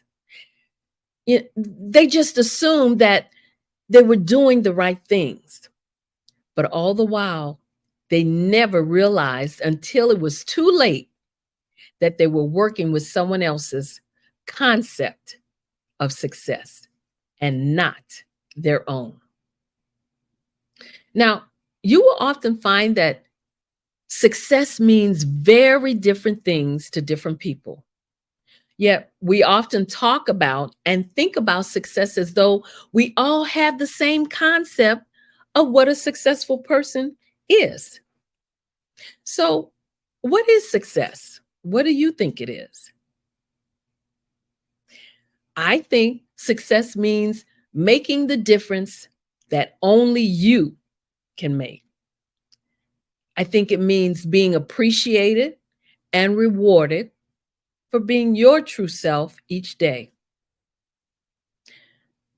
I also think it means doing work that reflects your unique interests, your talents, your values, and your gifts. With true success, the line between who you are and what you do disappears. Success can be scary because it involves change. Success can be intimidating and hard to handle. Success involves more challenges and responsibilities, and that is threatening, which is why a lot of people fear success. Here's what people fear more than success, though, and that is judgment from others. And the sad part is that this judgment is what stops most of us from doing anything meaningful with our lives. We would rather play it safe than to risk making a mistake and possibly embarrassing ourselves. It's a fact that success isn't always a straight path, but it can be a challenging and thrilling adventure.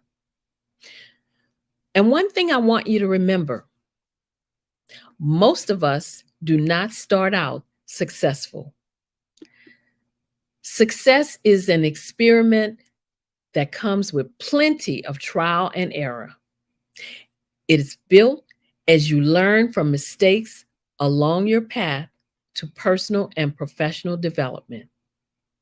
You have to take your experiences, both good and bad, and use them to your advantage. And if you do this, you will find levels of success you never thought possible. You don't want to look back on your life 5 or 10 years from now and regret not having pursued your dream of success, do you?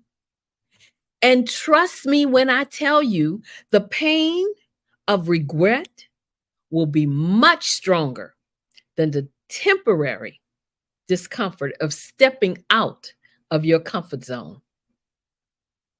Success is a wonderful thing. We all feel great when we work at something and get the results that we wanted. But here's the thing. Sometimes we succeed at producing our intended result, and sometimes we may fail. And that, believe it or not, is a fact of life for all of us. The problem is the reward for success is usually tangible, while the value of failure can be much harder to appreciate. Life is about learning what works and what doesn't. In the learning process, success and failure have equal value if we learn from them. All the individuals you saw this week, they gave you pointers and tips for succeeding. They offered you options. They gave you resources that you probably did not even know about in some cases. And they showed you a roadmap to help you to get to where you're trying to go. They literally poured out their souls to you. Now, you just have to get to work and implement the things that were shared with you this week. You also have to be mindful to not link your personal worth to the results that you may produce. And that you are a person, not an accomplishment. So never allow someone else's opinion of you shape your view of yourself or deter you from your goals. In other words, don't let what other people's judgment of you, don't let that stop you from succeeding. Don't let that stop you from pursuing your goals. And here's another important thing I want you to remember. If you wait until you know you're going to succeed at something before you actually try it, you can spend the rest of your life just waiting and waiting and waiting. The real recipe to success is not to wait until you have attained mastery before you step out of your comfort zone and pursue a stretch challenge. Because know this, it's in the pursuit that you build that mastery. What you focus on is what you will develop. You cannot get it just by listening and not implementing. You have to do something. You have to work toward the success that you want. You know, we have all seen and probably know many, many individuals who have achieved great personal success, but have never realized true inward fulfillment. And why, you ask? Because they're living the dream that someone else had for them and not their own. They're living up to the expectations and goals that others set for them rather than the ones they set for themselves. This platform is to help you to set your own dreams and your own goals, not someone else's.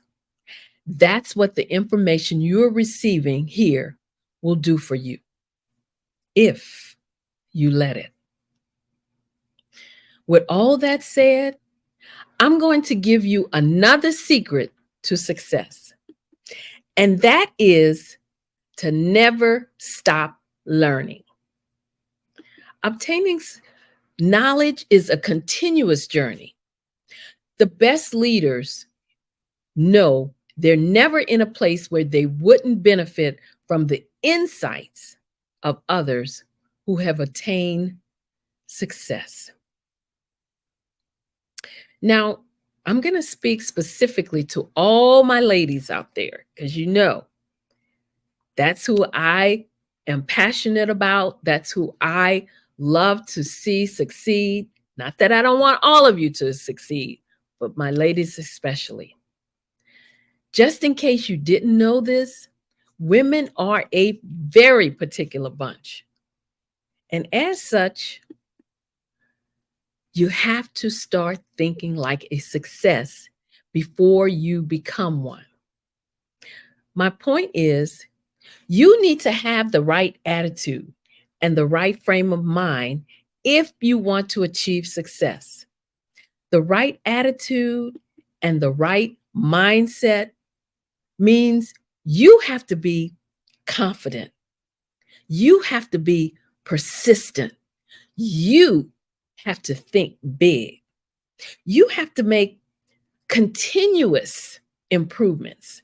Make yourself better each day. You will get more done with a positive outlook rather than a negative one.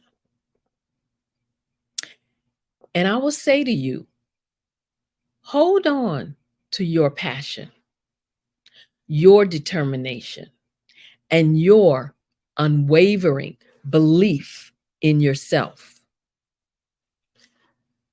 Because positioning yourself for success starts by seeing yourself as a success. When you see yourself as you want others to see you, then you have a clear target to shoot for. Your attitude, your demeanor, the way you dress, the way you treat others, how you keep your word, meaning always do what you say you're going to do, show up when you say you're going to show up. All these things impact your ability to succeed. It's about both character and reputation. It's about developing the qualities and characteristics of a successful person. One of the characteristics I mentioned was attitude. Your attitude is always important because, as they say, attitude is everything. It's how you react to what you believe to be true. Having a positive attitude means that you tend to remain optimistic and hopeful regardless of how things look. No matter what's going on around you, you still try to have the positive attitude. And here's something to make sure that you can stay in that positive frame of mind. Separate yourself as much as possible from people who are not uplifting or people who are not positive.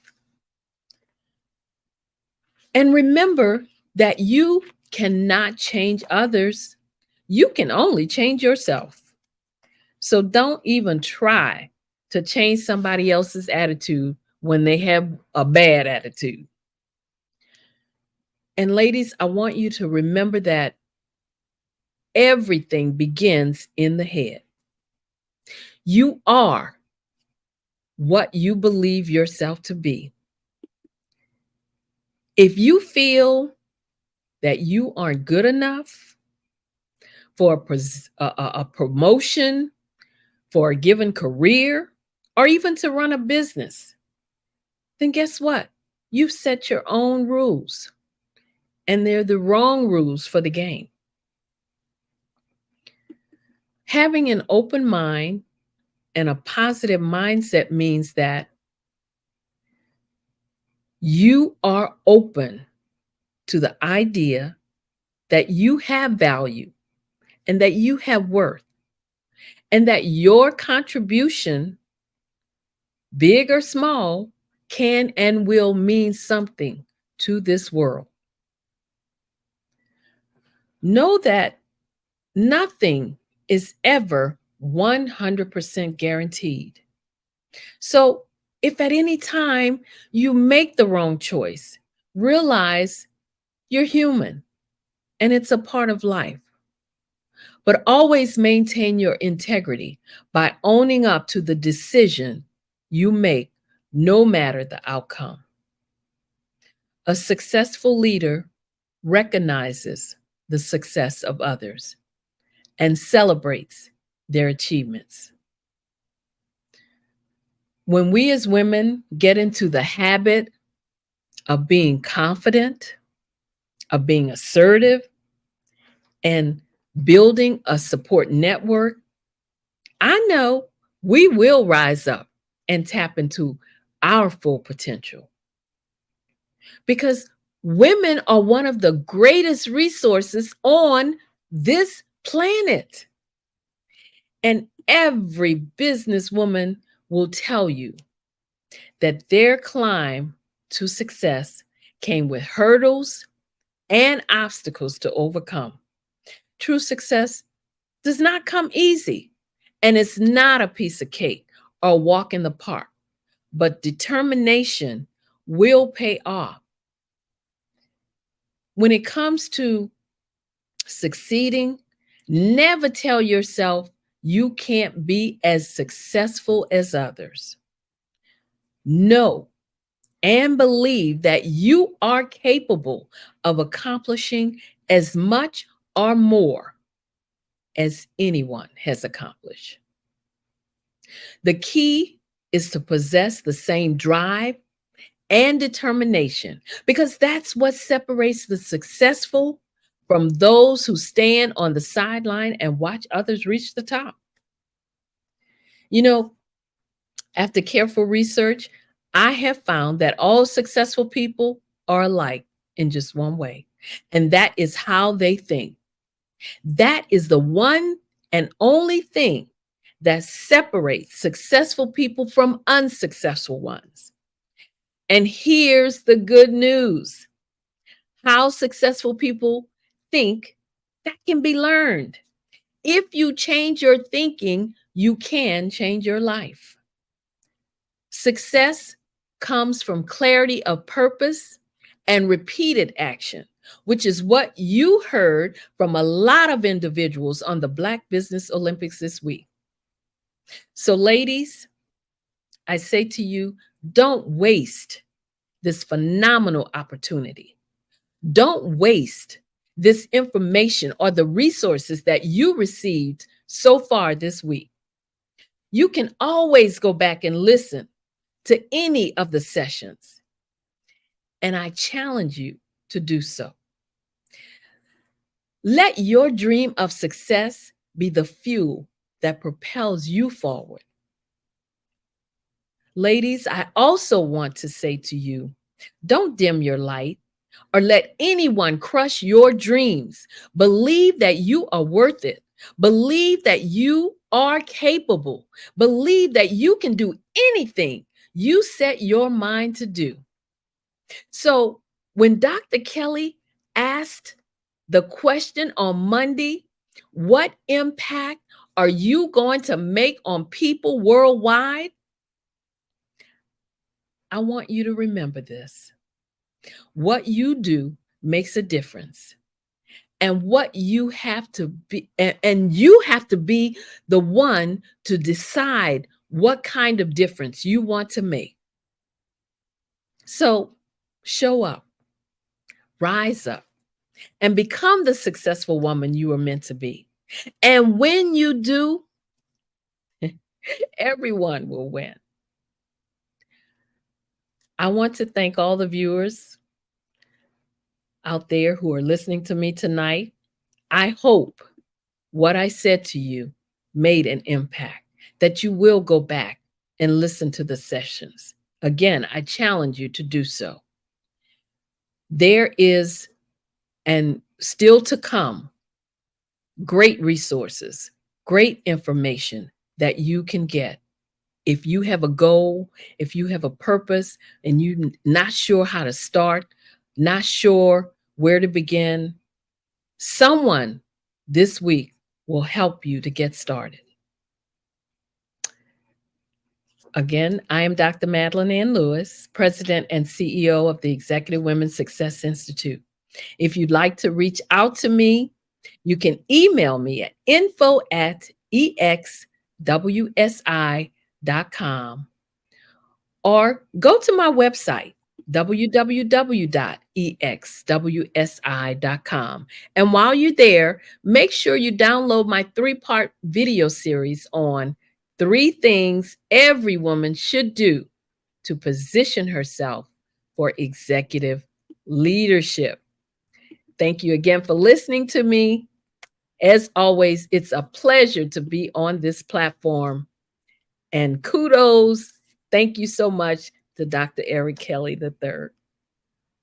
Dr. Lewis, thank you so much for just gracing us on this platform with so much just experts, really great advice and consult. I mean, some of the things I took from you, was from one, just show up and rise up. So just motivational. There's so many nuggets of motivation in there. But there was one thing that really just hit me. It says, you said, don't wait to succeed to move forward. Yes. It's in the pursuit that you gain mastery. And so many of us, are afraid of the pursuit, because in the pursuit, there's failure. Mm-hmm. We don't look at that as in the right manner. Failure is an opportunity to learn and succeed. Absolutely.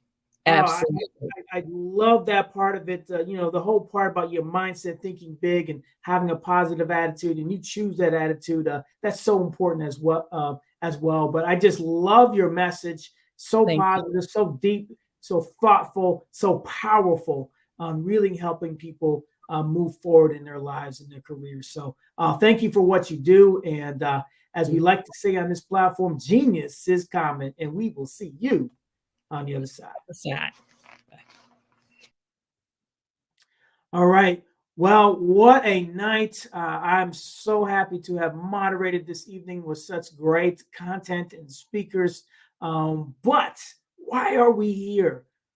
The biggest reason why we are here, outside of promoting Black businesses and entrepreneurs, is to promote the scholarship. And the Black Business Expo's mission is to raise funds for high school seniors going to college or K through 12 entrepreneurs.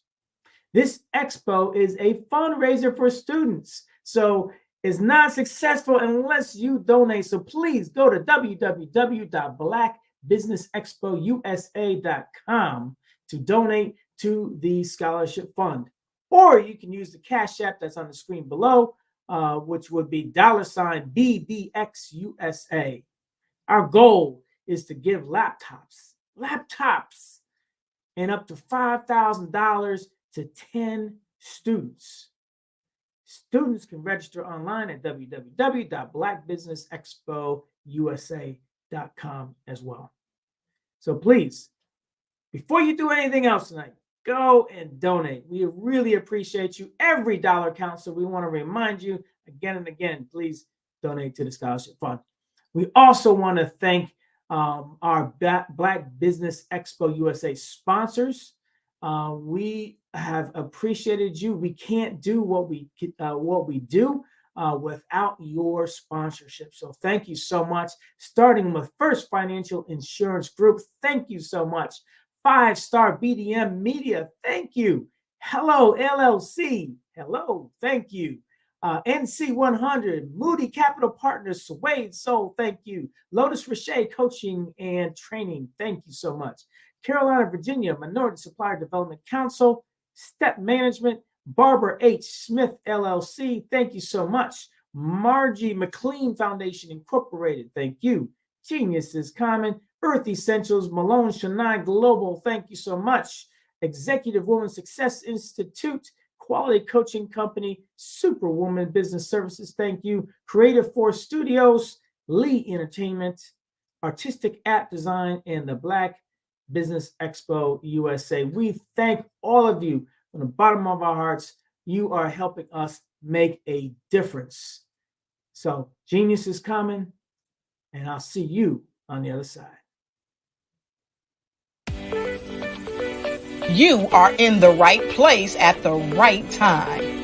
The Black Business Network opens again for its Black Business Olympics, a 24/7 broadcast on business, strategies, global branding, social media marketing, finance, advertisement, and much, much more. Featuring the top, most powerful entrepreneurs and speakers and thought leaders from all around the world as they gather together for this phenomenal event. Join the Black Business Network streaming live into the metaverse, STEM City USA, Black Multiverse, Pod TV, Roku, Hulu, iHeartRadio, Apple TV, YouTube, TikTok, Instagram, Google Podcasts, Facebook, LinkedIn, IBM TV, Spotify, and Twitch. Tune in today and be a part of this amazing movement. The Black Business Olympics welcomes you.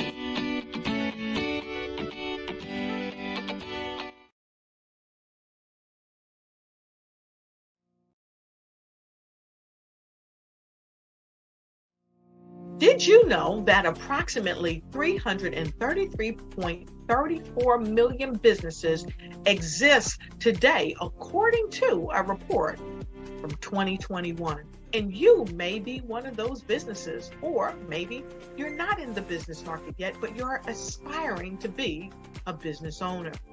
Well, guess what? You're in the right place at the right time. Because let's face it, everything is about timing and opportunity.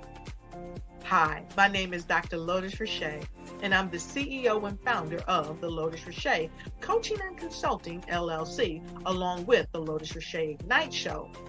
15 minutes of success with Dr. Lotus Rocher, as well as books to boom your business and bring who you are. And today, I want to bring this amazing message to you about the Black Business Network and the Black Business Olympics. See, the Black Business Network and the Black Business Olympics is designed to help people just like you, that's right, that look like me, to take their business to the next level. Not just in your front yard or your backyard, but globally. The Black Business Network and Black Business Olympics is designed not to just help you survive, but to help you thrive. So join us today as we come together with businesses all around the world to support our students, our children, our young teens, our young entrepreneurs. What we do is we come together to help raise funds for students who are aspiring to be business entrepreneurs, who are aspiring and who are thriving in college. we endow them with a wonderful opportunity to gain scholarship of either a laptop or several thousands of dollars. And we invite you to help be a contributor to this amazing opportunity to help someone that looks just like you. So join us today at our website and let us connect with you and help you ignite and take flight in every area of your life on the Black Business Network and the Black Business Olympics. I'll see you on the other side.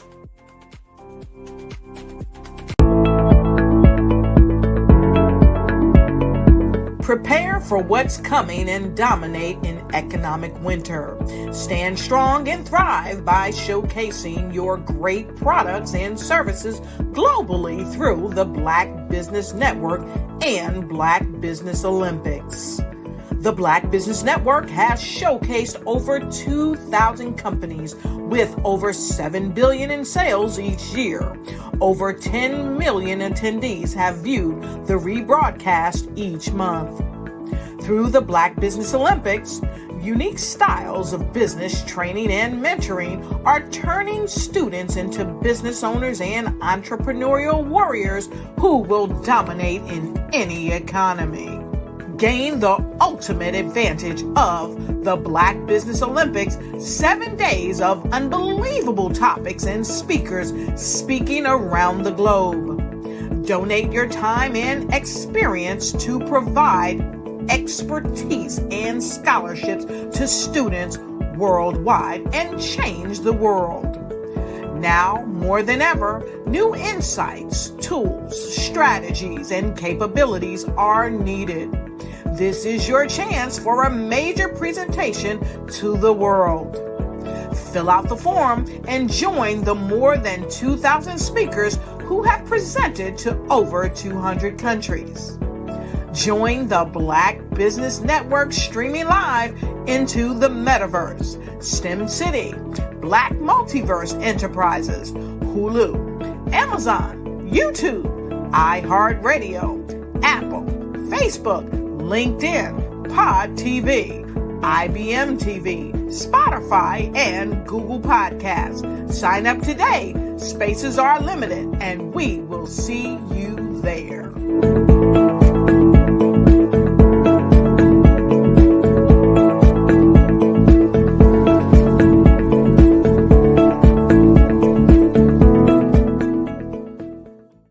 Hello, I am Dr. Eric Kelly III, the visionary strategist and founder of the Black Business Olympics. I invite you to showcase your Black-owned businesses on the Black Business Network global stage. The Black Business Olympics is a global Black Business Network platform that propels Black-owned businesses into the international spotlight. By showcasing your business on the Black Business Olympics platform, you can reach a worldwide audience of potential customers, partners, and investors. You can also establish yourself as a thought leader and expert in your field, attract lucrative partnerships, and more speaking engagements. In addition, the Black Business Olympics platform provides a valuable opportunity to connect and collaborate with like-minded entrepreneurs and business professionals from around the world. This can lead to new business opportunities, ideas, and relationships. Finally, by sharing your story and expertise on the Black Business Olympics platform, you can inspire and empower others. This is a powerful way to make a positive impact on the world and leave a lasting legacy. If you are a Black-owned business owner, I encourage you to seize the opportunity to showcase your business on the Black Business Olympics platform. It is a once-in-a-lifetime opportunity to make an indelible mark on the world. Be one of the 1,000 visionary entrepreneurs who are changing students' lives, shaping industries, and leaving an unforgettable legacy for their families. Unleash your voice on our global stage and watch your business thrive. Black Business Olympics is one of the largest Black business showcases in the history of Black business in the world. Yes, the entire world. Just give me a call today at 919-308-9090.